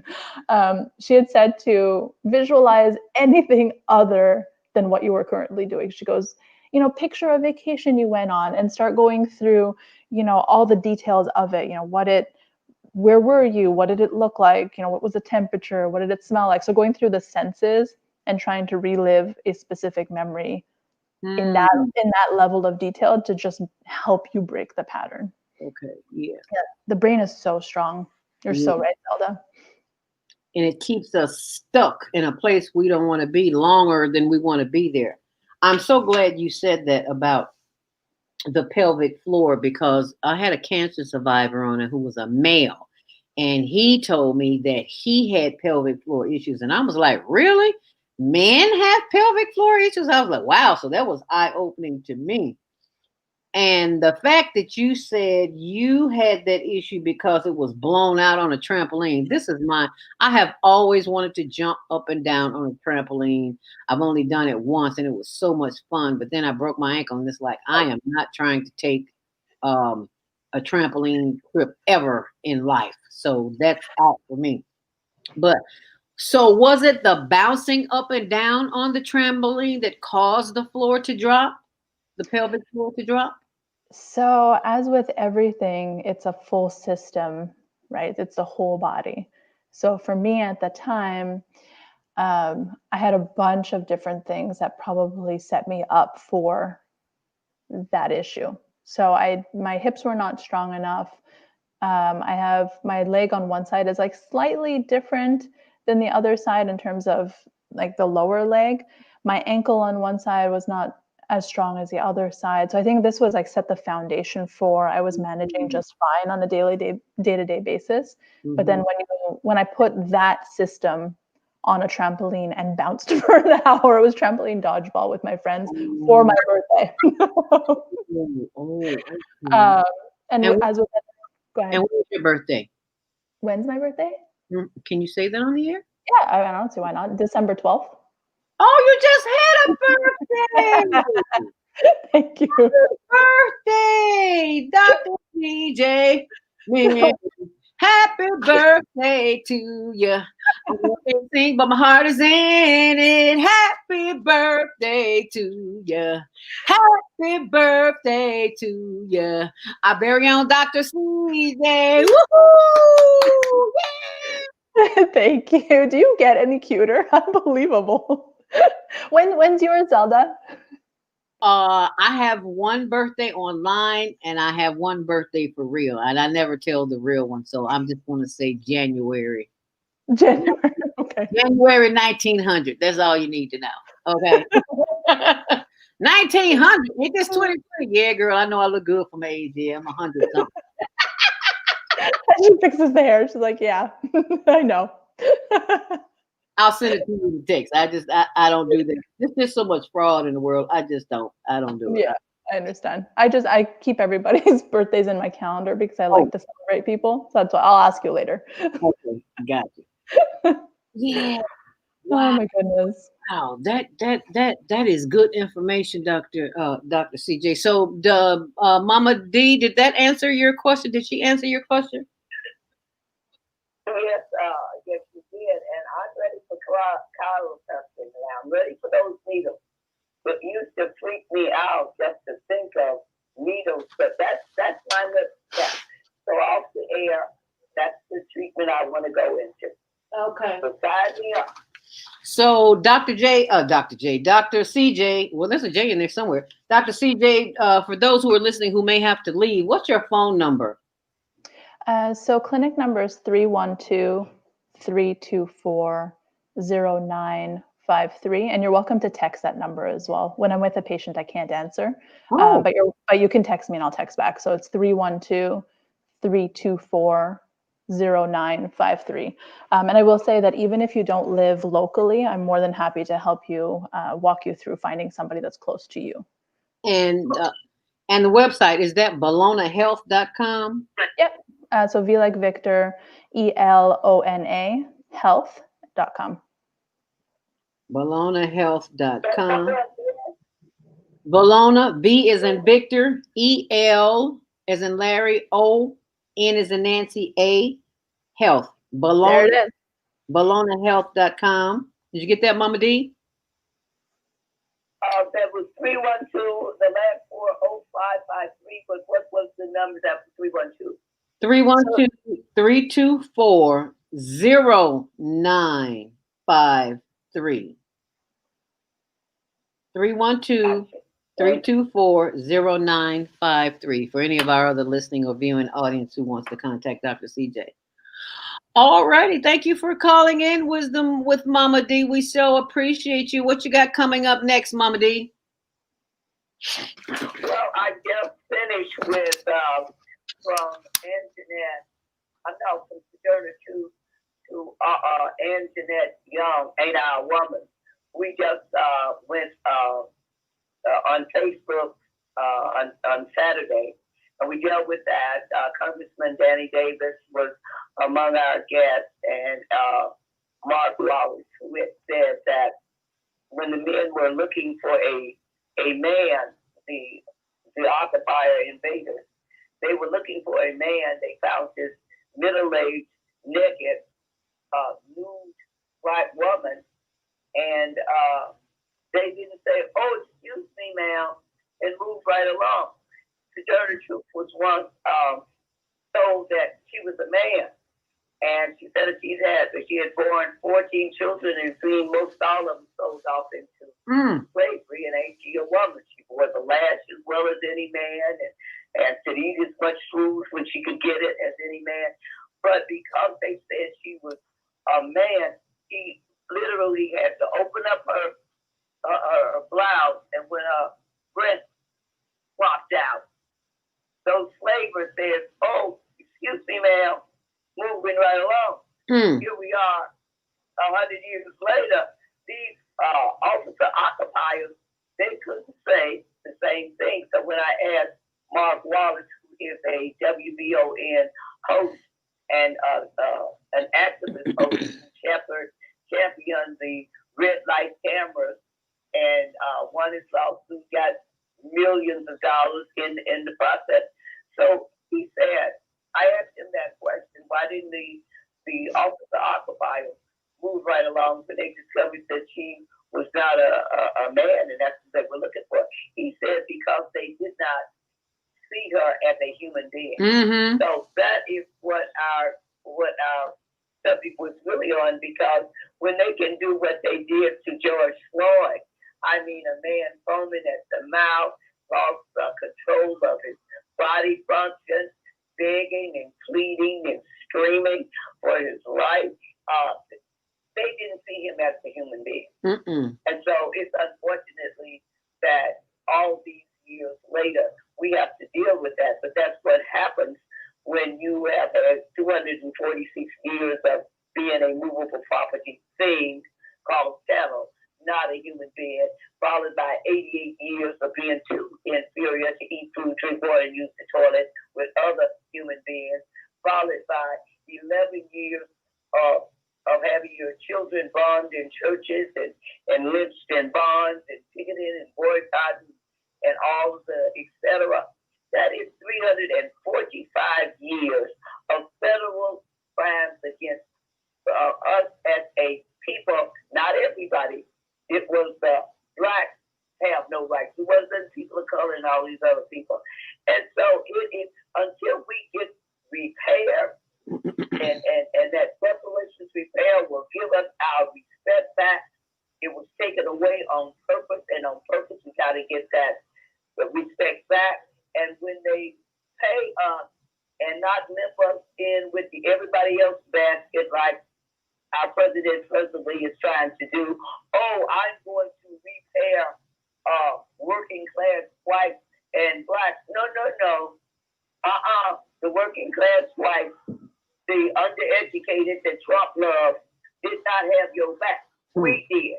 We want a separate basket to deal with our issues for the first time after 400 years. That's what we did on Saturday. Okay, and I'm so glad you brought that up, Mama D, because our guest here today, Dr. CJ Mimee, is from Montreal. She's Greek, and when I was explaining to her this morning that we would not be doing the Monday morning mindfulness meditation because I wanted to dedicate a portion of the broadcast to baseball legend Hank Aaron and broadcasting legend Larry King, she's Spencer from Montreal and she doesn't know, and that's not to say that's a bad thing, but just to say that you weren't aware of the history of blacks in this country. I think it was apropos that you're mentioning the experience that that woman had as it relates back to all of the years and all of the things that we have gone through as a people. And Hank Aaron was one of those people. He wasn't a woman, but he was still one of those people who experienced that kind of venom and hatred. And that is an issue that needs to be addressed not only by this administration, all administrations. Until we sit down and have that conversation, nothing is going to happen, because it's like Barack Obama couldn't do anything about it, and he was a man of color. So what makes you think a person that is not of color and the administration, the whole system, as Dr. CJ Mimee said, it's a system. One doesn't work without the other, and the body is the exact same way. And until we come to an agreement that this system is broken and that we need to repair this system, just like we need to get to the issues of what's calling not the pain, but the body messages that we're having, nothing will change. No new conversation will happen until we come to the decision that that is what happened then. And it's still irrelevant now because it's still happening now. And until we make that decision to do something about it, nothing will happen. But so thank you for keeping that at the forefront. That's Wisdom with Mama D. every fourth Saturday right here on The Female Solution, 12 noon until 2 p.m. And by the way, be sure and tune in tomorrow. Let's talk about it with Maika. On Wednesday, Naima Latif and Kareem Hamid, Repairing Family Relationships. Thursday, it's Family Matters with Wendy City Deloach, which Wendy has taken a leave of absence. And there's a Sisters Roundtable on Thursday. And Friday, Health and Wellness with Viata. Saturdays, Love, Joy, and Powers, Move Around with Deborah, and Wisdom with Mama D. So thank you, Mama D, for sharing that information. And it is 8:30. We're going to take a break, and we will be right back. So stay close. Oh, man, that's something must be something today. This sunlight is really expensive, especially during this season. I'll probably have to work overtime to pay it. Well, you better pay it on time. We don't want the sun to go out and we're sitting up here all day in the dark. Wouldn't it be terrible if God charged us for sunlight? Well, thank God, the light and heat from the sun is free. So why are we paying such high bills for the energy we use in our homes? Because we don't know how to use solar energy, the free energy from the sun. You can convert your regular home to a solar energy home and save tremendously on your electric bill.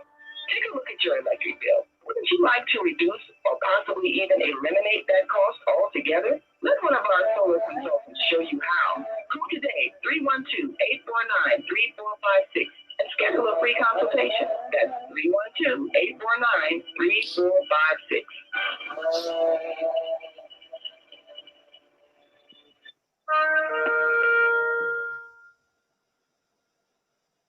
I'm Beata, your holistic life coach. These days, it's more important than ever to work on your physical, mental, emotional, and spiritual health. Are you consciously breathing deeply in stressful moments? Do you have a plan or daily routine to maintain balance in your awesome body? Are you struggling to be disciplined in your eating habits? When you partner with me, I'll help you develop a personalized health plan that works for your particular lifestyle. You can find out more about me at yourholisticlifecoach.com, where you can also review my 3-step protocol to guide you to abundant health. That's yourholisticlifecoach.com, and I'm Beata.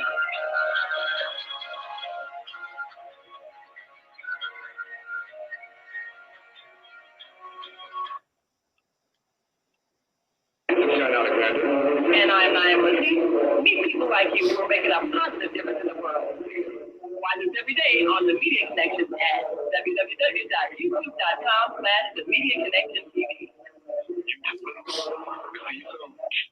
There are people who choose to make a positive difference in the world. Our job is to bring you their stories to motivate you to do the same. Join us each week, host John Alexander and Naima Latif, as we bring you the educators, entertainers, elected officials, religious leaders, and community activists whose works are transforming this world. Find out how you can make a difference too. Be inspired.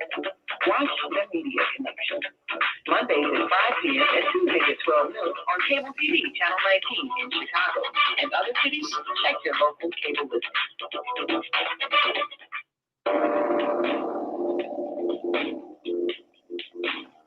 Grand Rising. It's 8:33 right here on The Female Solution. Thank you for joining us this morning. Higher Learning with Zelda Speaks. Welcome to Monday Morning Mindfulness.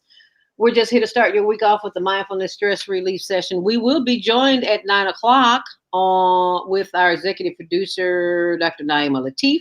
She will be joining us as she checks her email. And for the link, happy Earth Day, birthday, born day, if today is your natal day. And let us keep in mind the sick and the shut-in and those who are ill and in need of prayer. We all know, Dr. C.J. Mimee, the power of prayer. And I am asking for prayer for my cousin, Hattie Frierson. She is just like my sister. We grew up together. She is in Rush Hospital, so please take a moment out of your day and just send her a 10-second prayer of health and healing, because we know what the power of prayer can do, because it's all part of the system, right, Dr. C.J. Mimee? Definitely. It's a mind-body experience. So I'm asking for your prayer this morning to keep her and all others who are in need of prayer. If you're joining us online, you'd like to join the conversation, 515-605-9325, press 1 to speak. At 9 o'clock, we will be doing the after show on Clubhouse. And for those of you who don't know what Clubhouse is, it is an app that it's sort of kind of like Blog Talk, kind of like everything rolled into one. It's where everybody comes together, talk about a subject, and everybody listens. You can't see, there's no video. And you have to be invited because it's for Apple phone users only. Let me tell you, I just can't pay $1,200 for a phone. I had to wait until they were on sale. I got one for $99. That's how I got, because I'm just not, $1,200, that's a trip to Jamaica. I'm sorry. I'm not spending that kind of money on a phone. Anyway, we'll be doing a show. The after show at 9 a.m., joined by executive producer Naima Latif. And today's show is dedicated to the memory of the legendary baseball hero, Hank Aaron, who was 86 years young, who made his transition over the weekend, as well as broadcasting legend Larry King, who signed off as well. He's 87 years young. And notice I say young, Dr. CJ. I want to get 80 anything. Even though I'm already 100, I still want to get to 80 something. So if you didn't get a chance to hear the dedication this morning at 8 o'clock, at 7:15-ish or something like that, you can go back and see the beginning of the show, the tribute that we did to Larry King and Hank Aaron. And it's on our Facebook page, which is HLN TV Show. Thank you for joining us this morning, as well as our YouTube channel, Higher Learning TV Show. Oh, and don't forget about Facebook.com Diabetic Donut and Facebook.com Zelda Speaks. How did I forget about Zelda Speaks? Speaking of speaking, my body is giving me messages, Dr. J, that I've been sitting too long because I feel it in my right. I'm feeling it in my hip. It's sending me not a pain message, but a message that you need to get up and move right about now. And I am hearing it. So while you were talking, I just may get up and stretch. And I would like to address something that Mama D said after I take this call. Right now, let's go to the phone lines. Area code 706-202. I do believe that is Brother Kwame from Georgia. 706-202. You're live on the Female Solution Grand Rising. What's your question or comment? Grand Rising. Oh, Brother Kwame. Grand Rising. Yes, thank you for calling this morning.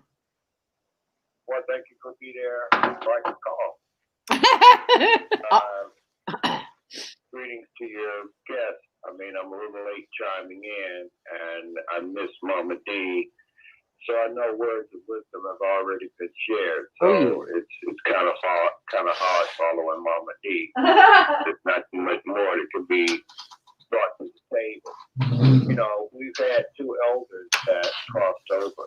Yeah. And have returned home. And Henry Hank Aaron was pivotal in the field of sports because he brought a lot to the forefront in making the way for other young men of color to come into that field, along with Jackie Robinson.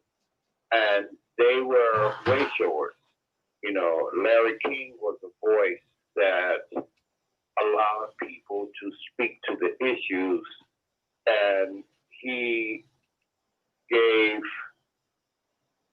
presence for issues that we still are dealing with in this right now moment. Mm-hmm. And what we're having is that we're having a great reset. And this reset we have seen it's by divine order, and it's really aligned with what's going on above us. Mm-hmm. This planet is in a position in the galaxy of the Milky Way, and our solar system is aligning up with the next 2,000 years of our journey around it. And what we're having is that we're having energies that are coming to the planet that's causing us to transform. And it's a new evolution that we are experiencing. And what we've seen happen in certain dates at certain times, like January the 6th is when Mars went into Taurus. And Mars is the planet of war. And Taurus is the bull, which is this year is the year of the ox in Chinese calendar. Mm-hmm. And on the 20th, we had Uranus go into Taurus. And that's part of change. And we saw that change with the first woman of color to be sworn in, to be over the Capitol that was the final part of its construction, and the Liberty statue that stands on top of that Capitol was designed by the Secretary of War, who was Jefferson Davis, who later went on to become the president of the South in the Civil War when they succeeded. And what we're seeing is a history repeating itself in a nowadays time. But we're having a war with a shot that's heard around the world. It's called a vaccine. And this vaccine is the new weapon, because the vaccine and the virus are the weapons of mass destruction of the human race. And so we're now in a very pivotal time, because it's through the female that we're going to be able to live, because every man has a belly button.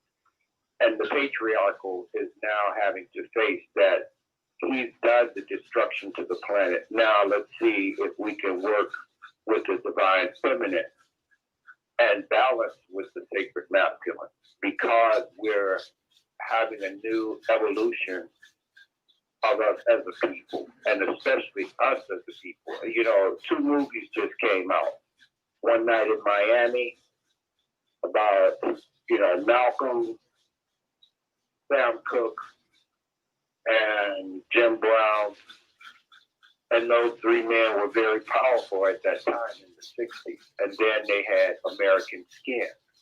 And American Skin, but both movies at the end, Sam Cooke got the inspiration to sing A Change Is Going to Come. And then at the end of American Skin was the song, I Know I've Been Changed. Both of these songs are very pivotal, because 21 is 5, and 2021 equals to 5, and 5 is a number of change. And we're seeing a change is going on this planet, not just here on this continent called Turtle Island, but on this planet. We are having a change. And it's the ones that have been here the longest, these elders, are leaving with generational wealth and knowledge and the things in which we honor them for what they did. But how do we see this? Because today is, and you were talking about born days, but today is the day my brother left this planet. And it's been 13 years. I see that effect that it had on my mom, because every year at this time when that anniversary comes, she mourns him, and she puts herself into to cause her own illness. So I'm looking at how long are we going to keep mourning these issues, and we have to be able to get the strength to live on, to live. And this is what we're talking about on the Female Solutions and other blog talk programs and other venues that we talk to each other, is how do we live? We've seen how we suffered. How do we live? Wow. That's a powerful statement. Right now we're living in chaos and confusion because of what's going on the planet. I'm glad you mentioned that, Doctor. Condolences to you this day for your family as well as yourself in dealing with that. Dr. CJ, I'm sure you are aware of something Eckhart Tolle talks about. What did he call it? Pain body. And there's also a book called Issues in Our Tissues, where we have memories in our subconscious that are so deeply embedded we don't even realize it. And I know that from personal experience. I had a nightmare the other night, something that happened to me 50 years ago. 50. I'm like, sorry. God, it was a truly nightmare. When I woke up, I was so relieved to see that it was a nightmare because I thought I was living it. So the fact that the issues that we have in our body now in this system, how do we move beyond that? Oh, that is a fantastic question. I love that.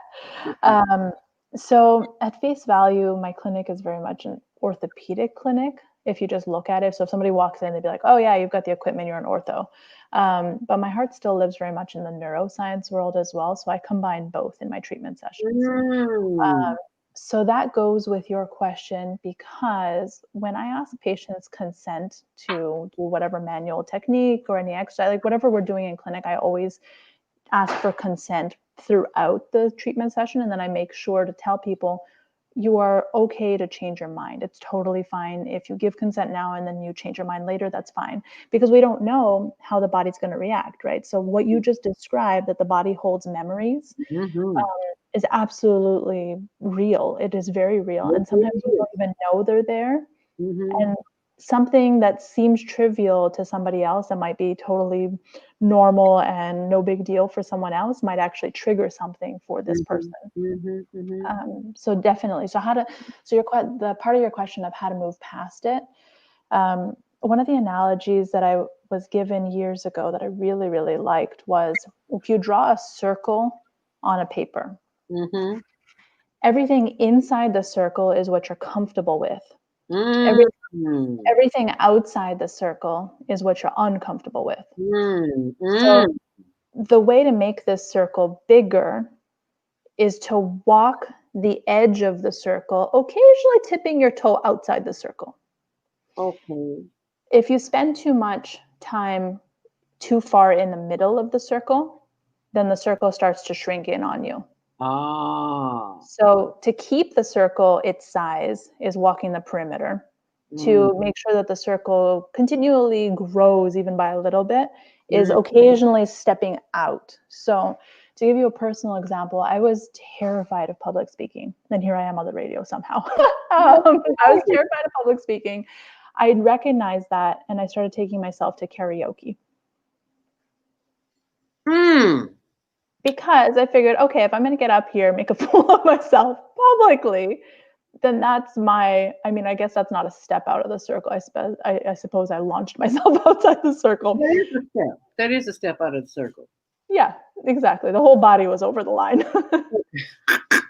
Because everybody sounds really horrible. Not everybody, just those of us who can't sing sound horrible in karaoke. And I'm so grateful for karaoke, because it's for people like me who can't sing, but we want to be able to pretend that we can in some way to feel better about ourselves. Yeah, it's fun. Yeah, it is. Wow, I never looked at it like that. So we need to spend more time on the edge. In other words, get out of our comfort zone. Exactly. Comfort zone that keeps you stuck, for lack of a better word, or in the same place and still have more issues with your tissues. Exactly. So these body memories that you're describing, is the nervous system is designed to protect us. So you and I talking right now. Yeah, I mean, you and I talking right now, that's intellectual side of the brain. We're able to have an intellectual discussion about whatever topic. But the nervous system is designed to protect us. So if we get put in a situation that triggers a memory, the nervous system's like, I don't like this. We're not safe. I'm going to take care of it. Don't worry about the intellectual brain. I got this. So the nervous system gets riled up. So by walking the line, you are making sure that you're telling the nervous system, okay, we're safe, but I'm just going to challenge it a little bit here, challenge it a little bit there. Okay. Because we need that challenge, because if we don't, we're going to stay stuck in a place that we want to be there longer than we want to be there.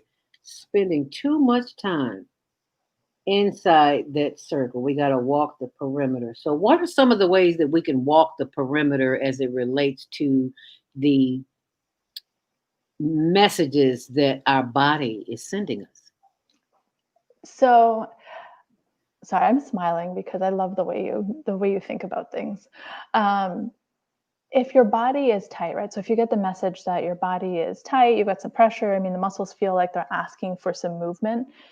You can do some movement within a comfortable range. So I wouldn't push into pain, because every time we push into pain, that's telling the nervous system that we're doing something dangerous. And if it decides that we're doing something too dangerous and it doesn't trust us, then it will bind down and tighten the muscles more. So something you can do is like rhythmic motions, going up to the pressure or the pain and then backing away from it. You can use a rolling pin to like roll out your legs. You can use a tennis ball to roll around on. I know people like the foam roller. I kind of like a tennis ball for sitting because we do so much time sitting anyway. So you can throw a tennis ball underneath your thigh and then kick your leg straight and bend it. And it's a really nice self-massage, actually. Really? Yeah, it's really nice. I wouldn't keep it there for a long period of time, but like a couple minutes. Make sure you keep the leg moving, reposition the ball as necessary up and down the back of the leg or the back of the hips, right? So underneath the glutes. Any kind of self-massage, self-care, rhythmic movement, that's all stuff that the nervous system will respond to. Provided we don't dig out too much, right? So sometimes people find a tight spot, and I joke with my patients all the time, like, you can't get revenge on the body. Which is really tempting. If it's been hurting you for a long period of time, it's tempting to be like, I'm going to show it. Oh, okay. So, if it's your muscle that's tight, doing a layer, walking away from it, coming back, massaging out another layer of the tightness, walking away from it. So it might take a bunch of days to work out some of this tightness, but this is what I'm just trying to describe, and maybe I get excited about things, so sometimes I ramble on, but by doing the manual therapy to yourself, by doing the self-care things to yourself, you are regaining the nervous system's trust, and you're saying, we're safe, we're okay. Wow, I like that. We're regaining. I'm writing. I'm taking notes. I'm always taking notes when I'm writing, when I'm talking. We're regaining the nervous system's trust. Never knew we had to. Wow. Okay. So, in Brother Kwame Sunhorse example, his mother, who is experiencing trauma, for lack of a better word, every year at this time because her son passed and Kwame's brother passed. What is it that she could do to help her nervous system continue to protect her during this challenging time? So self-care, it's funny, I just posted about this on Valona's social media yesterday. Okay. Self-care is a very individual thing. Mm-hmm. Whatever self-care means to the person. So sometimes people need to go get pampered, go get a massage, get their nails done. I don't know. Some people need to walk in nature. Other people need to curl up with a good book, maybe with their cat or dog, or some people need to move and do exercise. I mean, it's a challenging thing to talk about specific self-care, because a self-care that might be meaningful to me might not be meaningful to somebody else. So when patients come into clinic and their nervous system's super riled up, we brainstorm together to figure out what is a meaningful self-care practice that might be helpful for them. Self-care practice. I like it. And go ahead. No, go ahead. So I call it practice because it's never going to be perfect, right? We have all these intentions of, I'm going to do this every day for the rest of my life, or January 1st. That never happens. Right? So it's continuously growing and changing and adapting. And sometimes we do this type of self-care for a while, and then we decide, somebody mentioned this other thing, let's try that. But I think finding some type of self-care, even if it's, 4 or 5 different things that you like to do, and maybe you decide you're going to do one of them each day. and you keep a rotation of it, right? It doesn't have to be the same thing every day, but just making sure you take time for yourself, I think, is really helpful for the nervous system. Brother Kwame, does that help you? Do you think that will help your mom any by practicing this type of self-care? Well, my sisters and one brother left. They're there. She's in Chicago. She's in DeKalb, Illinois. And the thing is, my mom is 89 years old. Oh. And, you know, self-caring. And she's had a lot of issues with her body and things happen when you get older. And yeah, you know, my sister especially, you know, will take her and do things. But in this time of the year, and you all have snow up there, and getting out for her is really critical because, you know, she's on a walker and trying to move a person around in a snow area and getting them to someplace or even doing things there at home with her. It's just like she said, it's different from each everyone because that's why it's called self. It's something in which the individual does to interact with his nervous system of the memory. But what I, you know, attempted to do with her is what Bruce Lipton, you know, talks about in that we have programmed memory.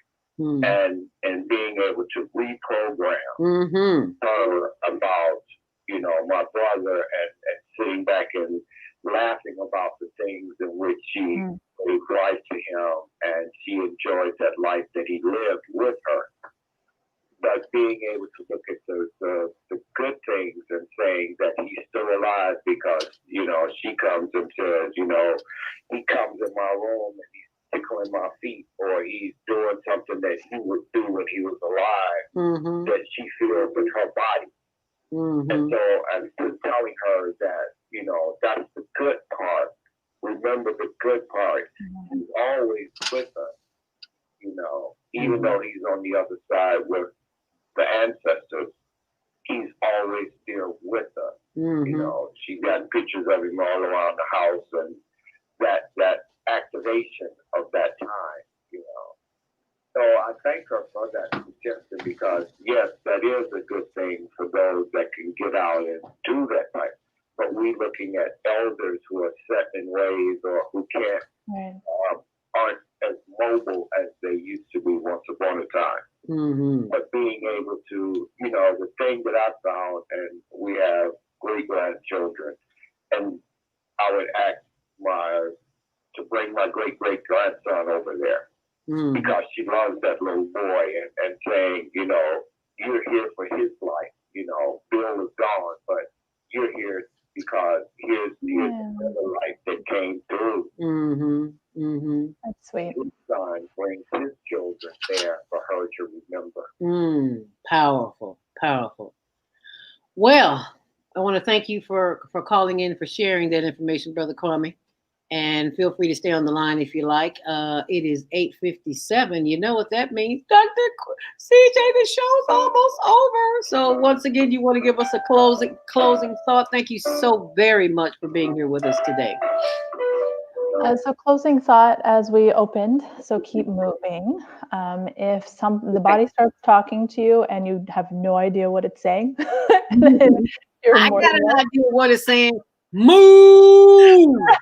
Right. If you try things and the body's still cranky and you need an interpreter or somebody to be a mediator between you and the body, happy to talk it out. You don't have to be local. I can help you find somebody that's close to you. And also, I know that we're still kicking out on the pandemic. Physical therapy is not just in person. You can also do it via telehealth. So if you have a cell phone, then you can still get access to some providers that can help you with some ideas of self-care and how to start managing your situation at home. And once again, your contact information is? So phone number is 312-324-0953. And you can text that number. If I'm with a patient, I can't answer, but you can text that number, 312-324-0953. Otherwise, you can go to our website at ValonaHealth.com. That the V is in Victor, E as in Edward, L as in Larry, O as in only, N as in Nancy, A as in Apple. VilonaHealth.com. And I love the fact that you deal with neuroscience as well, because it's all part of the system, mind body movement. So thank you so very, very much, Dr. C.J. Mimee, a doctor of the body of the system. System. Gotta remember, it's a system and all the parts work together.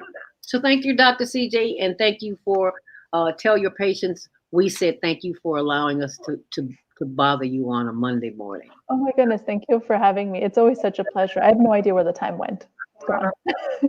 Thank you so much. And Kwame Sanhor says thank you too as well. So thank you so very much. We greatly appreciate you. Thank you, Dr. CJ. Take care. All righty. Thank you. Bye-bye now. As we are joined by my sister of the microphone, and that would be Executive Director Naima Latif, and it is now 9 a.m. If you are on the switchboard, feel free to stay for the after show, which is... And we are joined by my sister of the microphone, and that would be Executive Director Naima Latif, and it is now 9 a.m. If you are on the switchboard, feel free to stay for the after show, which is... Do you have another window by my sister of the microphone? And that would be Director Naima. Window open because it is now 9 a.m. If you are on the switchboard, feel free to stay for the after show, which is... Why do I hear that?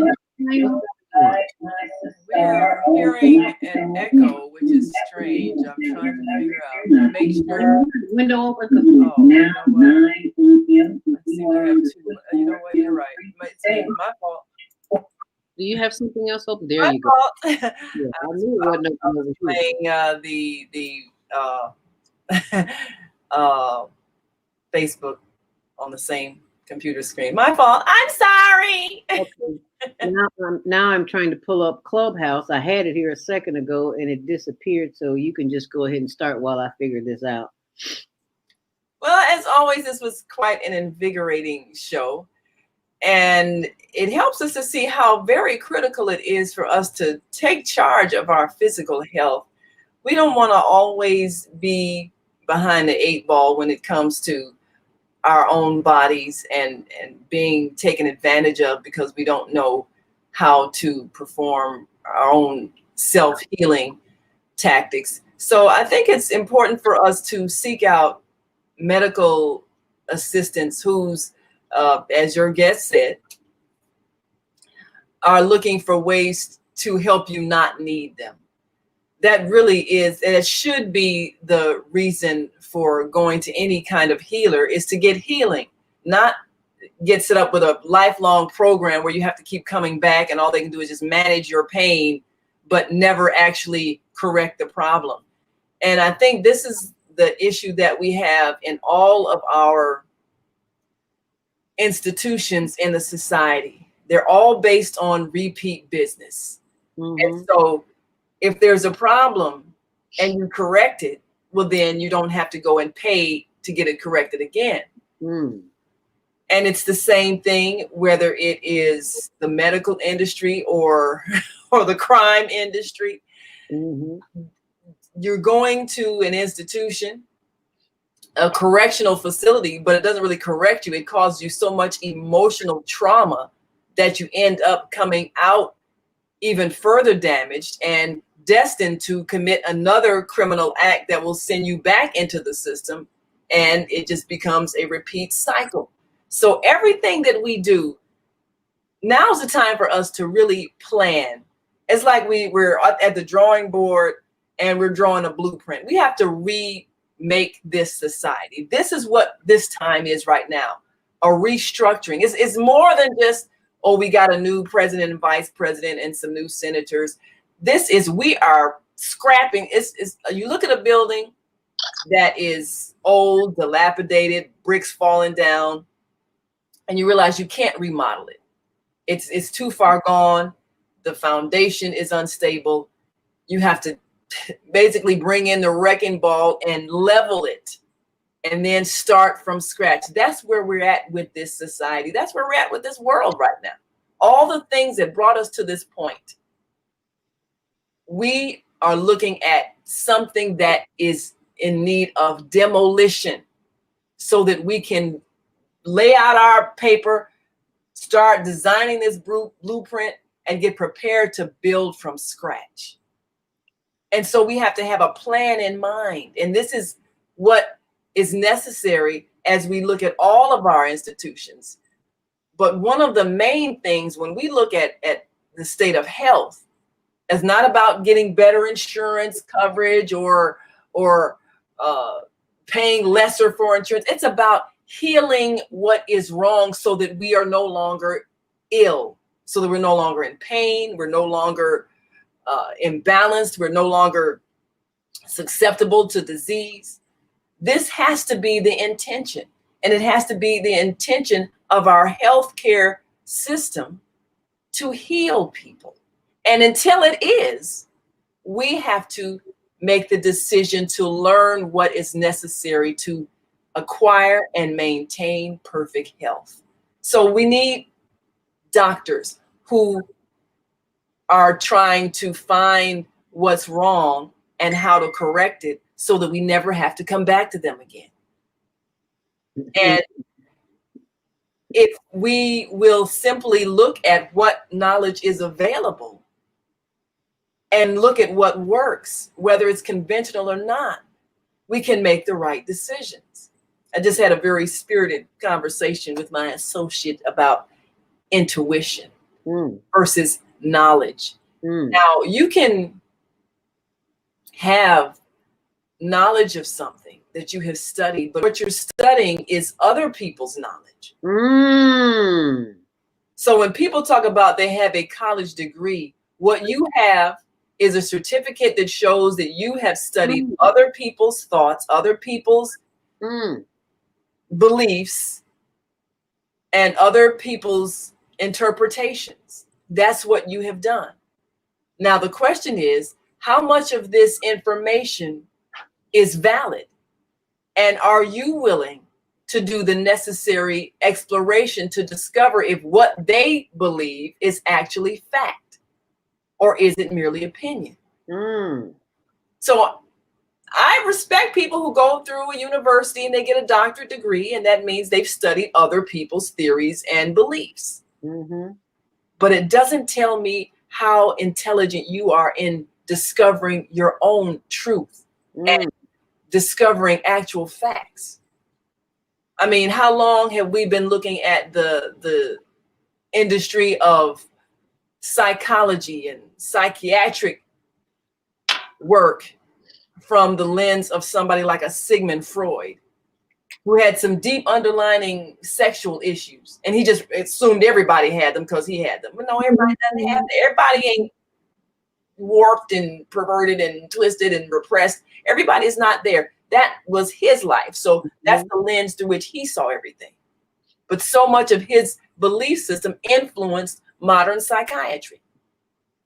So you have people who have studied him and Carl Jung and other people who had theories, and that's fine.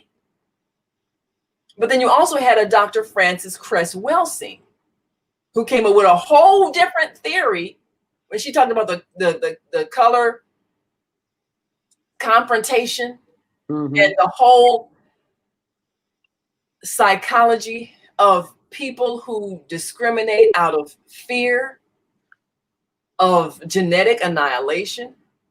That wouldn't have came out of Sigmund Freud. So you have to have your own exploration and your own theories of things. And the knowledge that we need has to be original knowledge. It has to be original thinking. It's good to study what other people have thought, but it's better after you've studied what they thought to come up with your own conclusions. And some of the most brilliant people don't have a DR in front of their name. And some of the people who have the DR, they have a whole lot of knowledge, but none of it is theirs. So we can't get stuck on what the pervasive belief system is. We have to really look and listen to people who are speaking words that make sense. And that's where intuition comes in. Does something really feel right? Now, when I listen to your guest today, and she speaks about, I look at how I can help people not have to come back to me. To me, that feels right. That sounds like a person who's really trying to heal me, not trying to figure out how they can keep me coming back for repeat business forever. So they can, pay off their 30-year house mortgage. But somebody who's looking at how can I bring this person's body back to balance so that they don't see me anymore, so that I can heal what has been broken in them so they don't have to see me anymore. That's what our medical profession should do. And if it's not doing that, then there's something wrong with it. And our intuition will tell us this isn't quite right. This person, like Mama D says, okay, we can manage your pain. We can get you drugs. And most people at a certain age, you look at their medicine cabinet, got a drug-filled medicine cabinet, and it's a pharmacy. They got a home pharmacy. Yep. And they take it. I got to take this pill for this and this pill for that and that pill for that. And we all grew up with parents and grandparents like that. So we thought that was normal. Right. You get to a certain age and you just got to keep taking pills because, you're old. We have to change that thought. You don't ever have to be ill. Our bodies are designed to self-correct. They're designed to heal. They're designed to restore balance. We just have to give them a little assistance. So a good doctor will know how to give you your body the right assistance it needs to heal itself. And you won't need them anymore. They just need to get you started on the path of self-healing, which our body's already designed to do.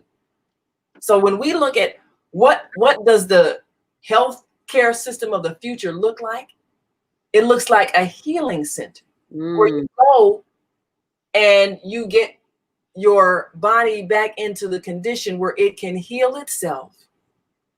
And then you don't have to go anymore because you are restored to perfect health. And perfect health can exist your entire life. It doesn't end at, at 50, okay, I'm gonna start breaking down. At 60, I'm gonna start, getting stiff and, have to take some medicine for my arthritis. That's not the natural state of things. That's when something has not been restored to balance. So we have to think differently about health. Health can continue all the way until you decide to leave.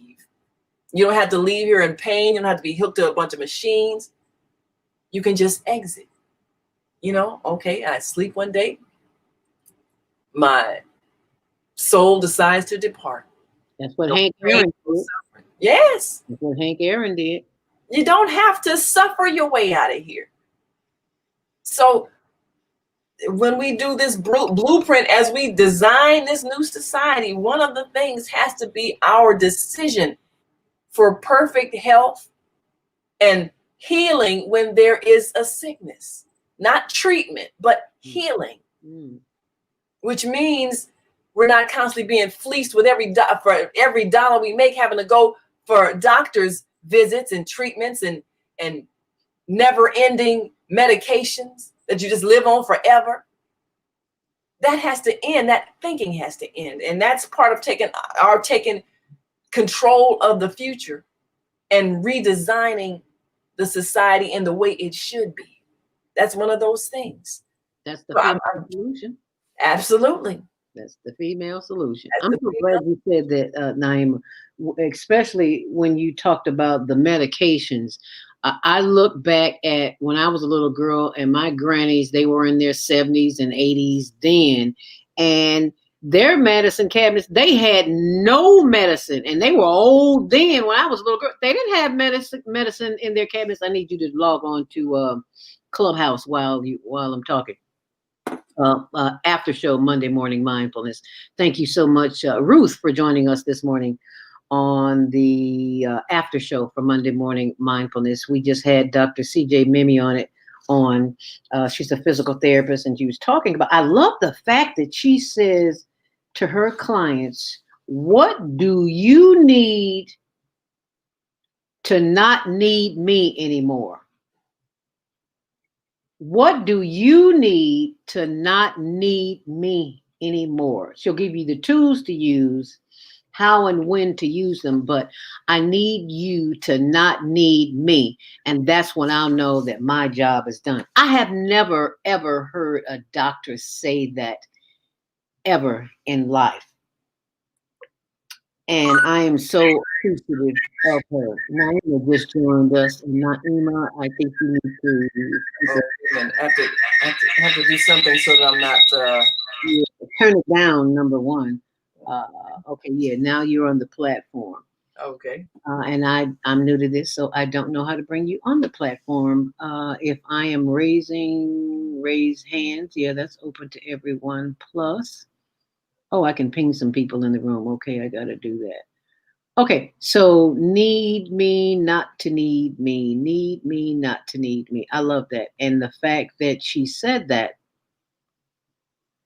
shows me that she's just not one of those doctors who is just trying to get there to help herself, help pay off her mortgage. She's genuinely interested in the health and well-being of her patients, and I love that because not everyone. I've just never heard a doctor say that, and I just think it's awesome.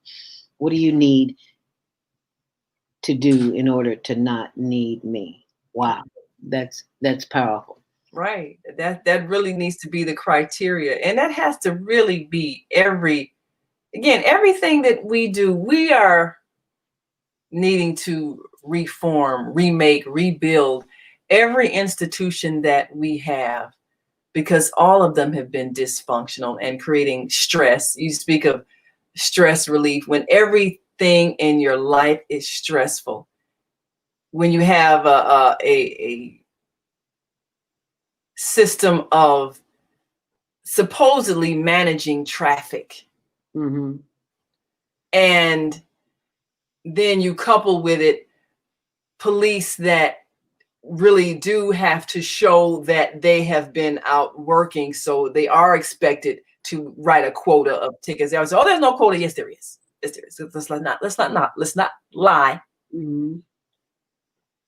When you have ticket quotas and arrest quotas, thank you. You're not really keeping the streets safe. You're keeping people in a state of stress. Mm-hmm. You're looking for something so that you can write a ticket, because it's a fundraising operation.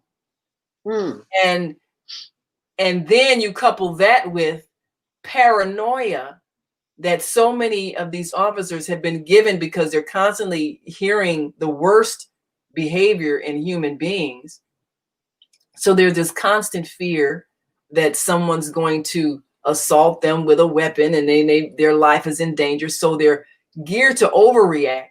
So they're already looking for people to do any little thing. Well, you didn't stop long enough for that stop sign. We're going to, pull you over for that. Or, well, it doesn't look like your tail light is out, so we're going to pull you over for that. Or you forgot to turn on your headlights. It's dark. We're going to pull you over for that. Instead of it being a reminder of, can you, pause a little longer at the stoplight or the stop sign so that you can check traffic before you pull off. Or, make sure you turn your headlights on. It's now gone from dusk to darkness, so you need to have your headlights. Or, you need to go to the mechanic and check. I think you got a tail light out. Instead of you being a help, you create stress by stopping somebody. And then you're hyped up. And so you might come out with your guns drawn. And then if they make any little move because of your paranoia, you might shoot them. What kind of way is that to have to drive down the street every day? And so when you see a police officer, instead of you feeling comfortable, they pull up beside you, heart starts palpitating because you don't know what they might do. That's a horrible way to live. It is. And all of these systems that we have created that's a constant stress producing, it's affecting our health. Yes. It's affecting our health and well-being because we're constantly in survival mode, always fearing that our life might be endangered. There's something wrong with that. So all of these things have to be dismantled. They have to be dismantled. Cities have to find another way to function without making their police officers fundraisers. Yeah, we really have to stop that because it is affecting the health and well-being and safety of the citizens and the officers who are constantly in a state of fear. And then two people fearing each other, somebody's going to be triggered into acting in a way that they believe they're protecting their life. Mm-hmm. So we have to get back to a state of wellness, even when it comes to that, where your intention is to help, not to fundraise. So if an officer's intention is to help you be a better driver or help you make sure you have a safe vehicle, then their whole attitude is different and the interaction is different. It's like, oh, I have a tail light that's out. Well, thank you for letting me know. I'll make sure I get to the mechanic and make sure that's fixed. Thank you for letting me know. Totally different. So these are the things that got to be on the table in terms of a blueprint of what we're creating. A whole different society, because everything that's stress producing is causing us sickness. And then our bodies can't heal because we're constantly in that state of stress. And we can fix this. We can fix everything that's broken, but we got to admit it's broken. It's like if you're walking on a broken ankle. Say, oh, I'm in pain. I got crutches, but your ankle's broken. You can't keep walking on it or just have crutches, but it's still broken. You have to fix it, and then you have to let it heal. Did you have to use me as an example? That's right. Yeah. Speaking from experience, right? Sitting over here with hip issues right now because of a broken leg. But this is so, and I love that term. What is it? God's body messages. Yes, body message, not pain, but body messages. Yes. So when we're getting body messages, it's to let us know that something needs to be healed. Something needs to be brought back into balance. So the natural state is to feel good. You see me sitting up here massaging it right now, don't you? You see me sitting up here massaging it because it's sending me messages. You've been sitting a little bit too long. You need to move. Yeah. So when we get these body messages, pain is body messages are indications that something has to change in order to balance back to wellness. And that's what everything in our society has to be brought back to a state of wellness. We're not supposed to be living under anxiety. We're not supposed to be living under fear. We're not supposed to be living under stress. We're supposed to be in a state of wellness, peace, calm, joy. That's the natural state. And anything that disturbs the peace needs to be dismantled and rebuilt so that it is creating the state that is the natural state we're supposed to be in, which is in a state of peace, a state of comfort. Good feeling, not pain. This is our task, to look at everything that's broken and take the time to fix it and create a way of being that is maintained. Not just we don't want to just manage a wrong system. Just not like you don't want to just manage pain with drugs. You want it gone. We want the problem gone. Yes, I want the pain gone. That's why I'm moving back and forward, because as Dr. C.J. Mimee says, you got to keep it moving. As the 88-year-old lady at the gym told me, you got to keep it moving. You don't have to move fast, but you do have to move. Yes. Body in motion stays in motion. You don't move it, you will lose it. Absolutely. One way or the other. You'll lose it by not having access to it, to use it, or you leave the planet. The choice is yours. I choose to move. So excuse me for moving to left and right, because baby, it feels good.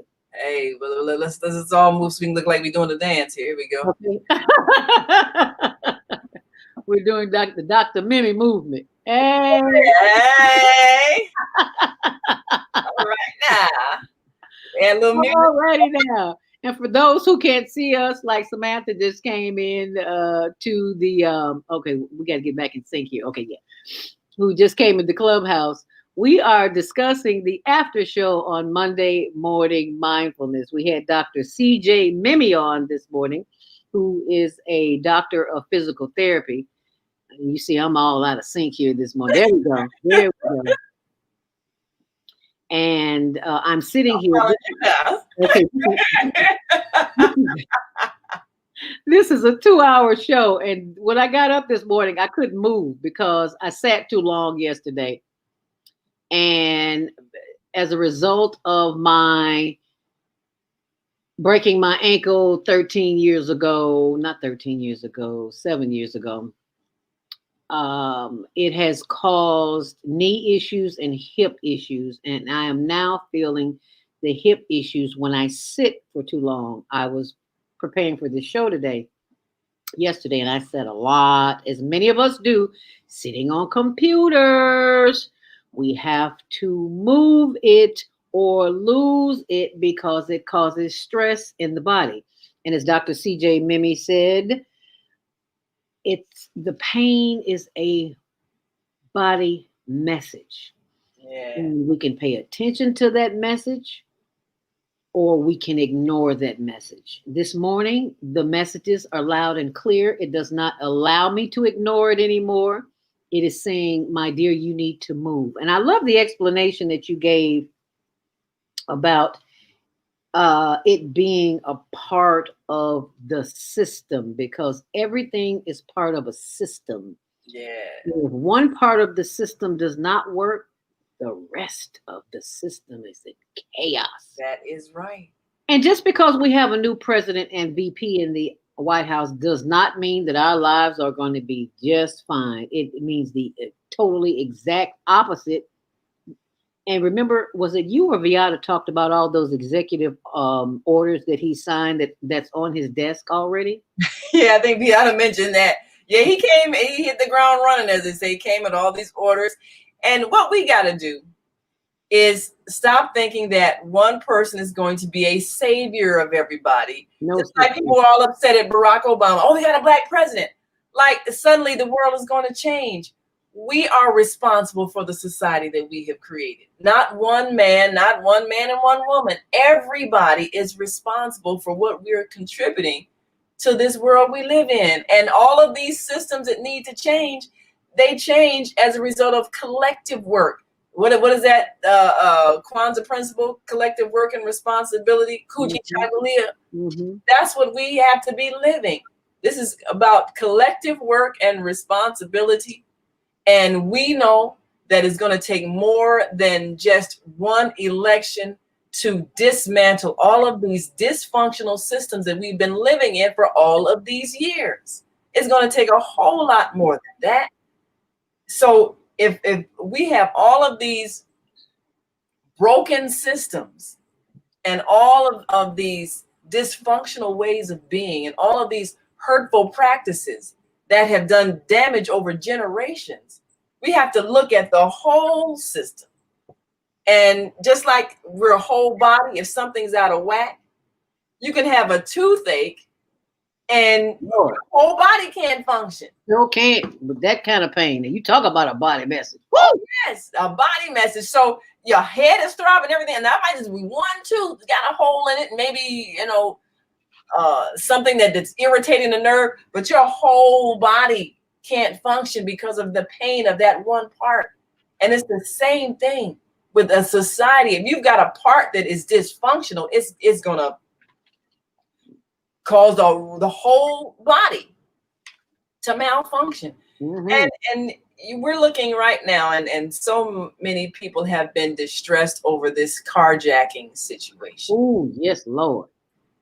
But it's not something that just popped up. It's a result of some things that were already out of order. You have people that have been living already in levels of distress because of poverty and lack and constant stimulation of what everybody else had. You're seeing everybody else with all of these things, but you can't have any of this because you don't have access to the knowledge that will help you to work to get it. You don't have access to the means of trying to create a business that'll help you get it. You don't have access to any of the things to get these things. And then you're hungry, might even be in pain because you can't afford to go to the dentist to get your teeth fixed. You got all of these distressors going on. And the only thing your mind will tell you, because you have all of these, video games, TV shows, every other kind of violent video, and all of the glorification of violence, And so only thing your mind, your young, underdeveloped mind can think of is to take what someone else has. And then you have people who are trying to make a profit, supplying you with weaponry, because it comes from somewhere. You didn't build this gun in your garage, or in your basement. You have grown people who are making a profit off of your desperation. And so then you learn how to be a predator. Then, as a result of all of these other things, you become the predator on the street that creates dysfunction. You're that toothache that has destroyed the whole body system. Because now we can't function as a society out of fear of somebody who's so out of whack that they are a danger to people who are trying to just mind their own business. You become the toothache that shuts down the whole body. So we got to fix that toothache. But the toothache didn't just happen. It happened as a result of non-care, non-attention. When there first was a little hole in the tooth, we ignored it. We didn't get that filled. We didn't fix it. So now it's gone all the way down to the nerve. Now it's hurting the whole head. The whole head is hurting the body. So we have to go back to the young people that we neglected. We destroyed their hope. We destroyed their opportunities. We destroyed their families. We have to fix that, because they have become the toothache that is causing the whole body to shut down. And once we recognize where the problem is, then we can make sure it doesn't reoccur. We can get rid of the system that created the problem, which was, of course, denial of access to opportunities for growth and self-sustainability. And that means creating a whole new way, whether it's education, interaction on a business level, family life, making sure that families are supportive of young people so that they don't feel alone, abandoned, helpless, and needing to become a predator to survive. And then we have to go after those greedy people who choose to provide weaponry to children for a profit without regard to how it's going to affect the entire society. So these are things that when we look at, we have to look beyond the surface of them. This is why just studying other people's opinions and having so-called education isn't enough. We have to see beyond other people's theories. It's not just, well, crime is bad, we need more police. We have to fix what creates the crime in the first place. That means looking at, we got this table laid out, the paper on the drawing board, we got to build this blueprint of what the society looks like when we're all in a state of wellness, emotional wellness, psychological wellness, intellectual wellness. That's the normal state. Just like the normal state of your mouth is not to be in pain, the normal state of the society is for everybody to be comfortable, nobody to be hurting.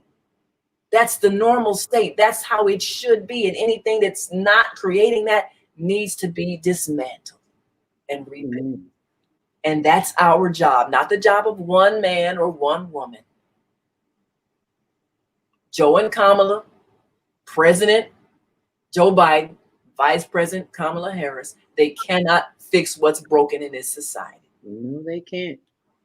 We have to do that as a collective. We can't wait on them. We cannot wait on them because 9 times out of 10, they don't even understand, have an overstanding of what's really going on in our communities because they don't live in the community. Right. They don't know. They know what they know. They know the experience that they have had. And we can't get angry at Kamala because she's not fixing everything for Black women. You know, we have to stop attacking people and making them responsible for fixing the problems that we created because of what we chose to do or not do. Everybody wanted to get mad with Barack Obama. He didn't really do everything for black people. That wasn't his job. He held the country together. He got the economy back going. He did a lot to help repair our image abroad. He reached out to some countries that had been ignored and made better relations. He put some people in positions of influence and responsibility that were able to create some different policies. But he wasn't the savior of the world, and nor should we have expected him to be. Because he came into a system that already existed. So the system that made this mess is still here. Kamala Harris, being a black woman, that's wonderful. That means that she has erased the belief that we can't rise but so high because of our color and ethnicity. Okay, so now our daughters, they don't have any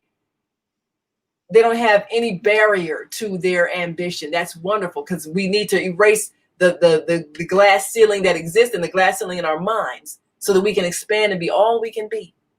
That's wonderful. But we have to also realize she is an officer in a system that itself is broken. And so is Joe Biden. And when we see the limitations of what they can do, we can't accuse them of having betrayed us, because the system that is broken is where they are doing their service, doing the best they can. But our responsibility is to create a new system. And that's really what has to happen. And until that happens, the only thing they can do is just do some patchwork and trying to remodel a building that really needs to be demolished.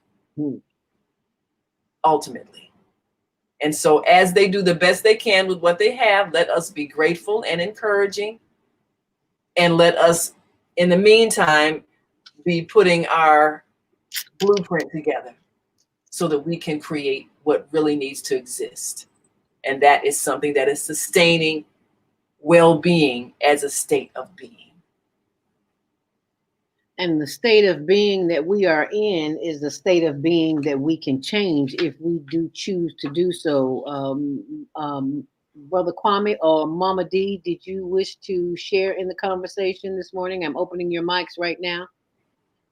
Mama D and Kwame Sumhorse, did you want to comment? Go ahead, Mama D.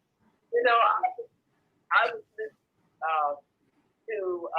we think we made up our own tradition.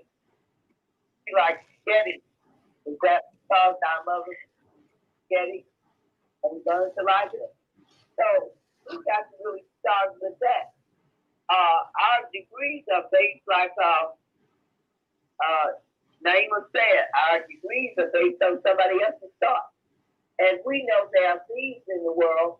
They could have stolen that from somebody else and put their name on it. Happens all the time. Say that. Plagiarism. So we need to examine. I made up my own path. No, your mama decided to name you before you even come to since you were here. Your school, they molded you into what the political needs of the government was. And they created these schools and mandated that all the children have to go while they are politically molded into what the government wants you to do. So when it comes to, we made it, no.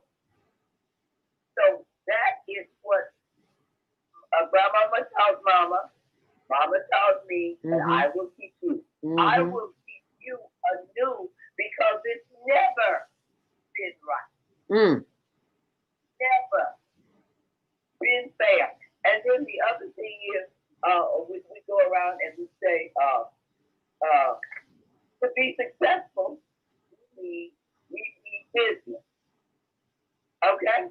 So the doctor has got to keep feeding you, managing your pain, never ever going to eliminate it, because to be successful, he has to keep you coming back. Yes. The prison institutions, they need to be successful.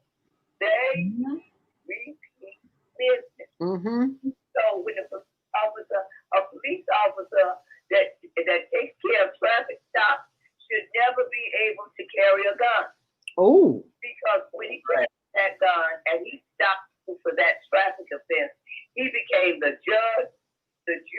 over a minor offense. So we need to break up these different functions of police. You are a traffic police officer. You may not carry a gun. Period. You are a police officer. We don't need you. We need to call for people in the white cars that will come with straight jackets and will not come with guns shooting people. So we need to go back to that. I don't know what happened, but back in the 50s, they would call if you have a mental issue, they wouldn't call the police. They were men that had white suits, and they drove around in little white vans. You all remember? I remember. Yes, ma'am. We're 50 babies. We remember. Right, and they would put you in a straight jacket. They would shoot you. So we need to go back to different functions. If you are dealing with a minor traffic offense, we don't need your lethal weapon. Right. You are not assigned to carry guns because you are traffic officers. And you are limited to, but it's not about that. It's about repeat business. I want to stop you so I can say, let me see your license. And if your license are expired, that's going to be another level of repeat business. Let me see your insurance. Because if your insurance is not up to date, that's another level. But if all of that is in the traffic category, I don't have a problem with that. But you should not be able to carry a gun when you are a traffic officer. What do you think? I think that makes sense. That's exactly what has to happen. The reason why they are reluctant to do that is because they know that they have allowed the extreme proliferation of guns throughout the community, both legal and illegal, again, trying to make a profit. So now they got to be paranoid that everybody in a car is carrying a gun.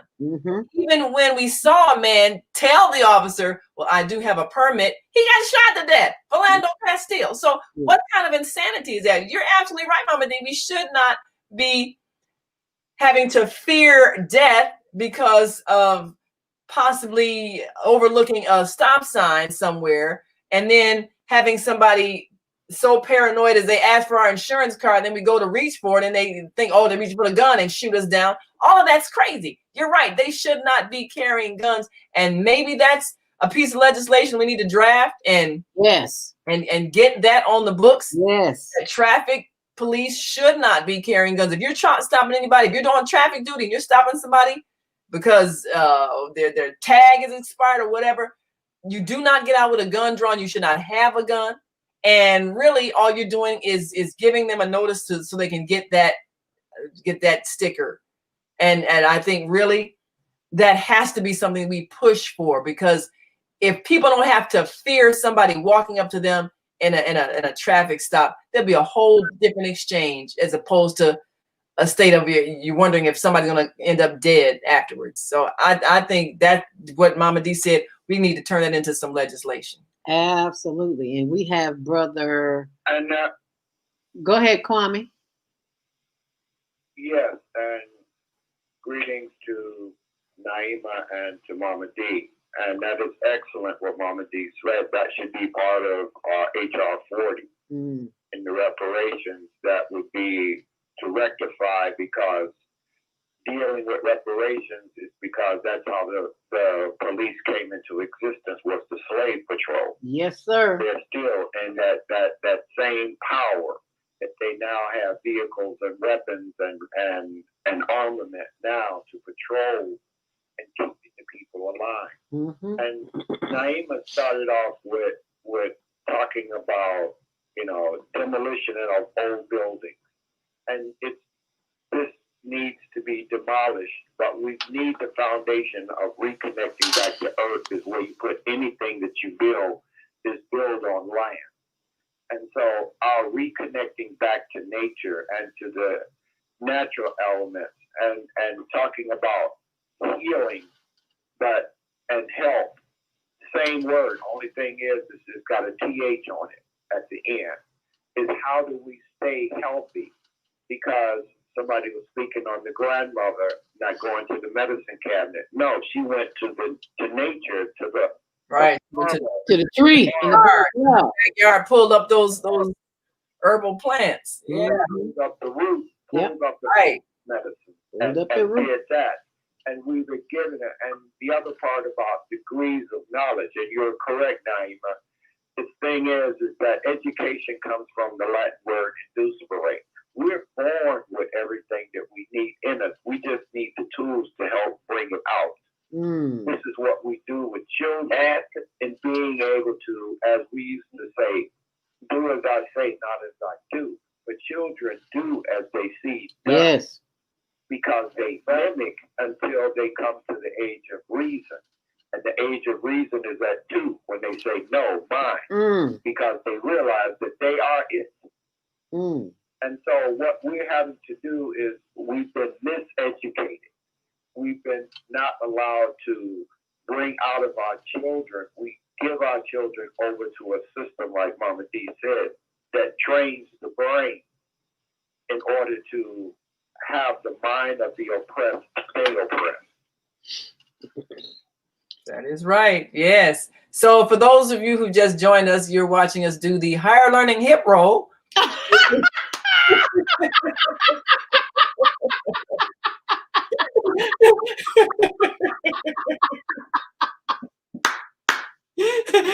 Oh, that's too funny. If you've been sitting too long at your computer, this is how you keep your muscles from getting stiff. Girl, you funny. So what are we doing? Moving back and forth. Yes. So, you know, if I didn't do it, this broadcast would have closed down 2 hours ago. Yeah. So here you go. You know, the higher learning at the right button. Higher learning hip roll. Have you learned? Hey, that could be the new Casper slide. There you go. Oh, hey. Because everybody sit at their computers and they got these Zoom calls. So y'all can all together be doing your higher learning hip roll. Higher learning hip roll. Let's get that roll going. Yeah. To the left, 2 seconds, and then to the right, 2 seconds. I know y'all can't see this, Mama D and Brother Kwame, but I'm sitting up here turning from left to right. And Naima is joining me because, as I said earlier in the broadcast this morning, I couldn't move it always happens to me when I sit on the toilet, I guess because it's low. Yeah. And I go to get up and go to walk, and my hip said, you ain't going nowhere. You just staying right here. So I have to stand there and massage my hip. When I get off the phone, I'm going to go lay down on the floor and do what my physical therapist trained me to do. Because I did it this morning, and which is the reason why I'm sitting here now, because otherwise this broadcast would have been over because I was in pain. But I have the tools. I have the equipment necessary to help me function during this time. So thank you, Naima, for the higher learning hip roll. I got to go and process that before somebody else grab it. Oh, for real. We're doing the higher learning hip roll. That's funny. That is so funny. That made my day. That made my day. And I think everybody needs to do the higher learning hip roll because sitting is the new smoking. Yes, we're doing more of it too because we can't get out, and this is the way we have to talk to people because we can't go and visit them and everything. So everybody's talking through a computer screen. So if you're 8 hours a day sitting, you're going to have some soreness. So you have to keep your muscles from getting stiff. You know, keep your knees from getting stiff. So hey, join us in the higher learning hip roll. Higher learning hip roll. Hey. Get the hip roll on, and remember, you heard it here first, right here on the Female Solution. That's right. We're learning with Zelda Speaks, and executive producer of the Female Solution, Naima Latif. The higher learning hip roll. Hey, you get your hip roll. You're feeling better now, right? See, I know I can see a smile on your face. Get your groove on. Yes, that's right. Get the hip groove on. I want to be like my granny in my 80s and my 90s. Mm-hmm. and walking in my 80s and 90s. Yeah. With no pain, with no walking. I mean, they walked everywhere. Yes. Yep, they got out and walked, you know. And so this is the natural state of being, for all of your muscles to be feeling good and to be supple and movable. Is not supposed to be any pain. We keep thinking that age means stiffness and pain, and it's only because we stop exercising at a certain point. But like you said, all those old grannies from the country that out in the fields, you know, working, they did not age like the sedentary people in the inner cities that sit all day in a chair. They kept moving. What did you say when? What was this thing about being in motion? The body in motion stays. Body in motion stays in motion. I had an 88-year-old woman at the gym tell me that, and I looked at her and said, "You how old?" She said, "I'm 88 years young, baby." And I was like, "Okay, I want to be just like you when I grow up, so I'm gonna keep moving even when I'm sitting." Yes, yes. So to the higher learning hip roll. Tell somebody and tell them.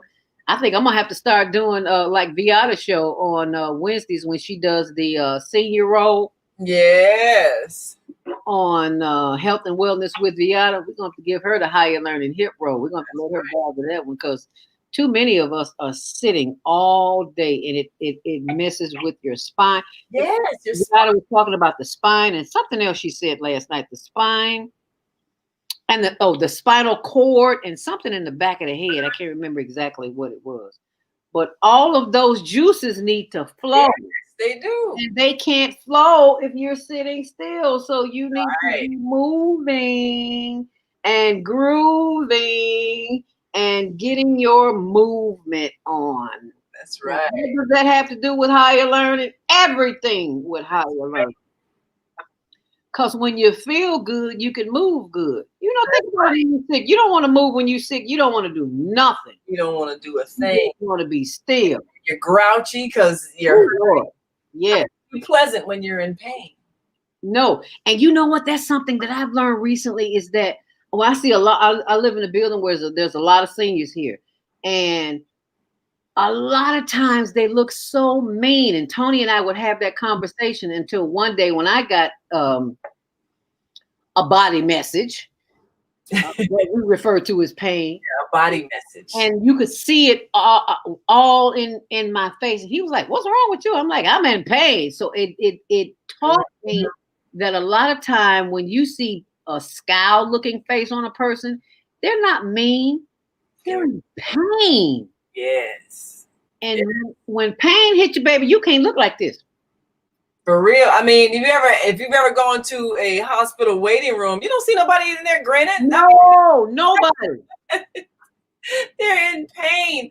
So a lot of times that's what it is we're seeing when people are snapping at us. They got an attitude. You're in the grocery store and the cashier seems like she's mean, and the bank line and the bank teller seems mean. You get ready to get on a bus. The bus driver seems mean. You know, all these people, and first thing we think, oh, they treat me like this because I'm black. We always think it's about us.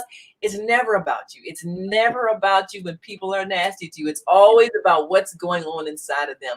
And sometimes it's pain. Sometimes that body message that something inside of them is out of whack. Something is broken. Something's out of balance. Something needs to be fixed and repaired.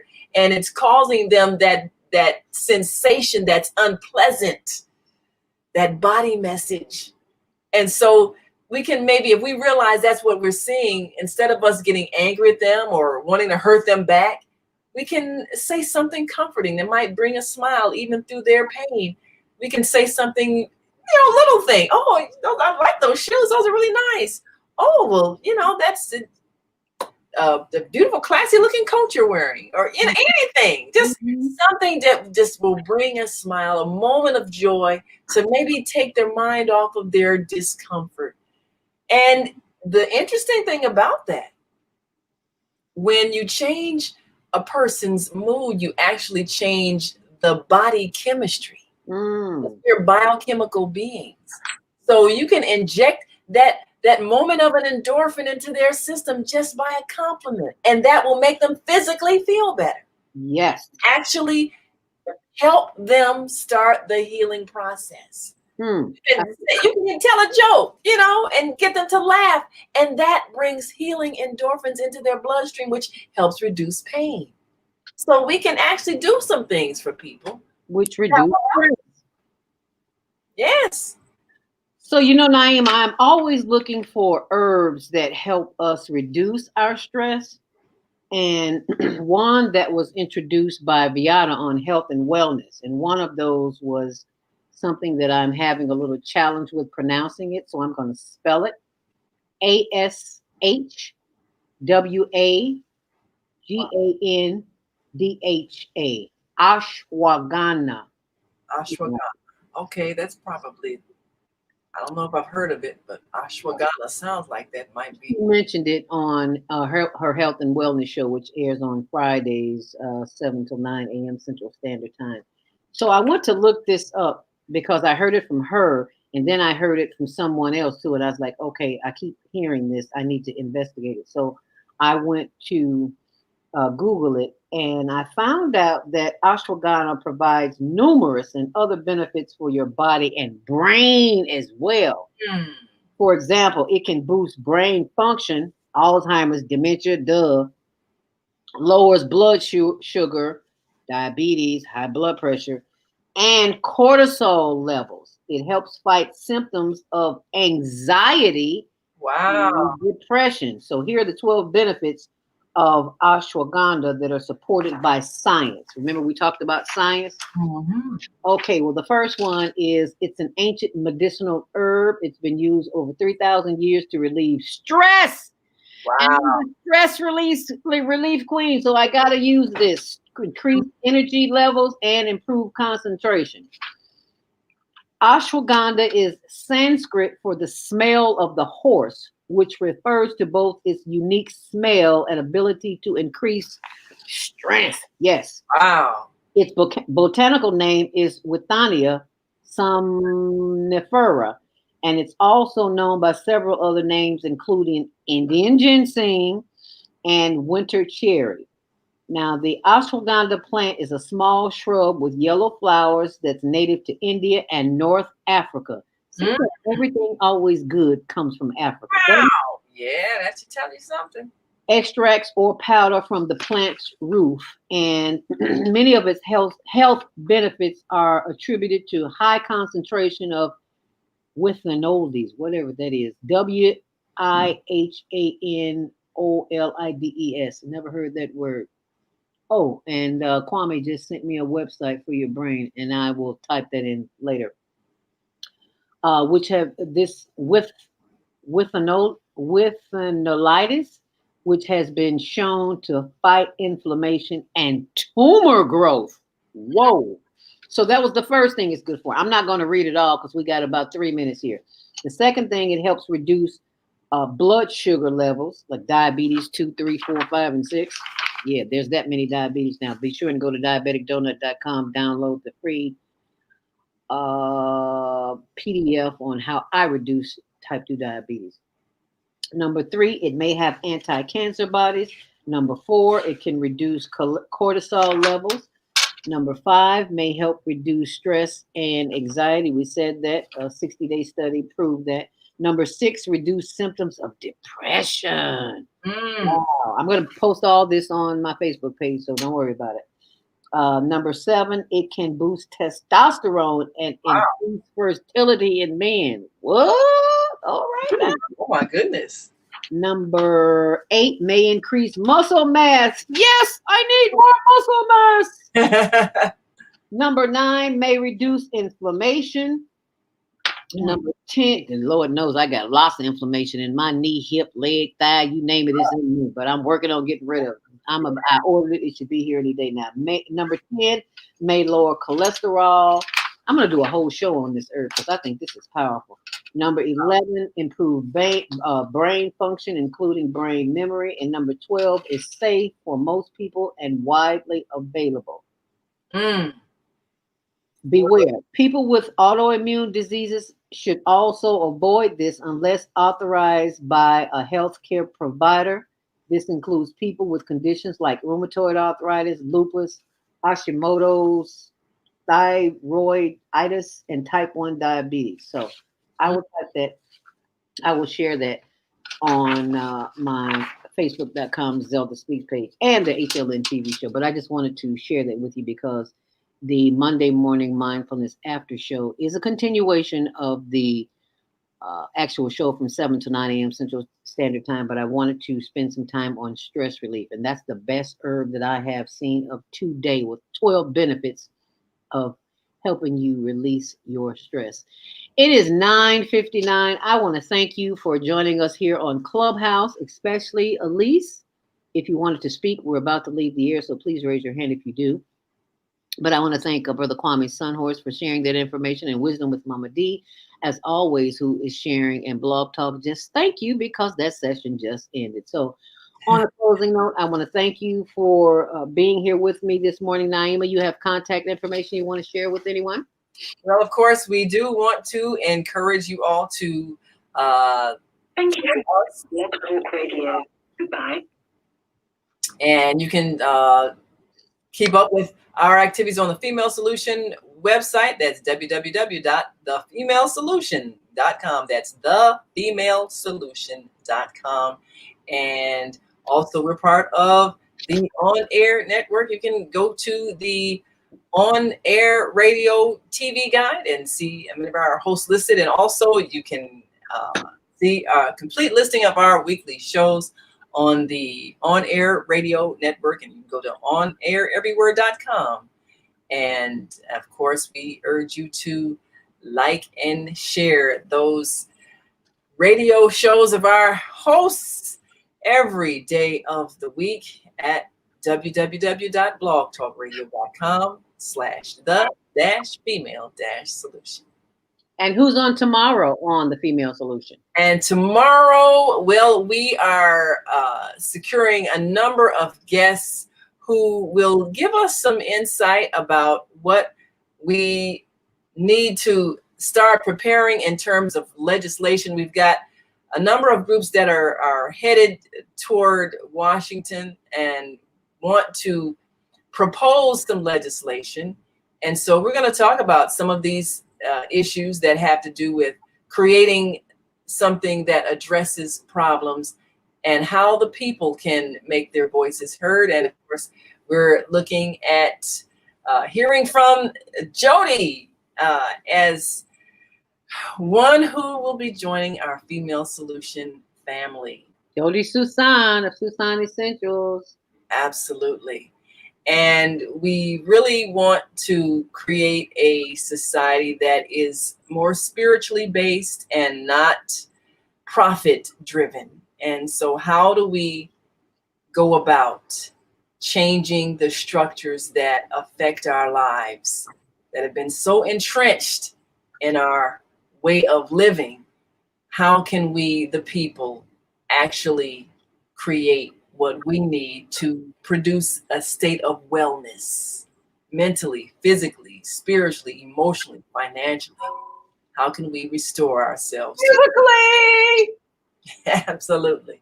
Higher learning hip roll. Yes. So if you got to sit down, do that higher learning hip roll so you can keep yourselves, because a body in motion stays in motion. So right. Stay in motion. Move it so you don't lose it. And then we'll join you again Wednesday with Kareem Hamid. Yes, and we will have another men-only roundtable discussion, and we certainly do appreciate the fact we're broadcasting it on 2 stations simultaneously. We'll be on the Female Solution radio show as well as the American Muslim 360 radio channel, and we've got some more very pertinent conversations as we talk further about what goes into a decision to marry and start a family.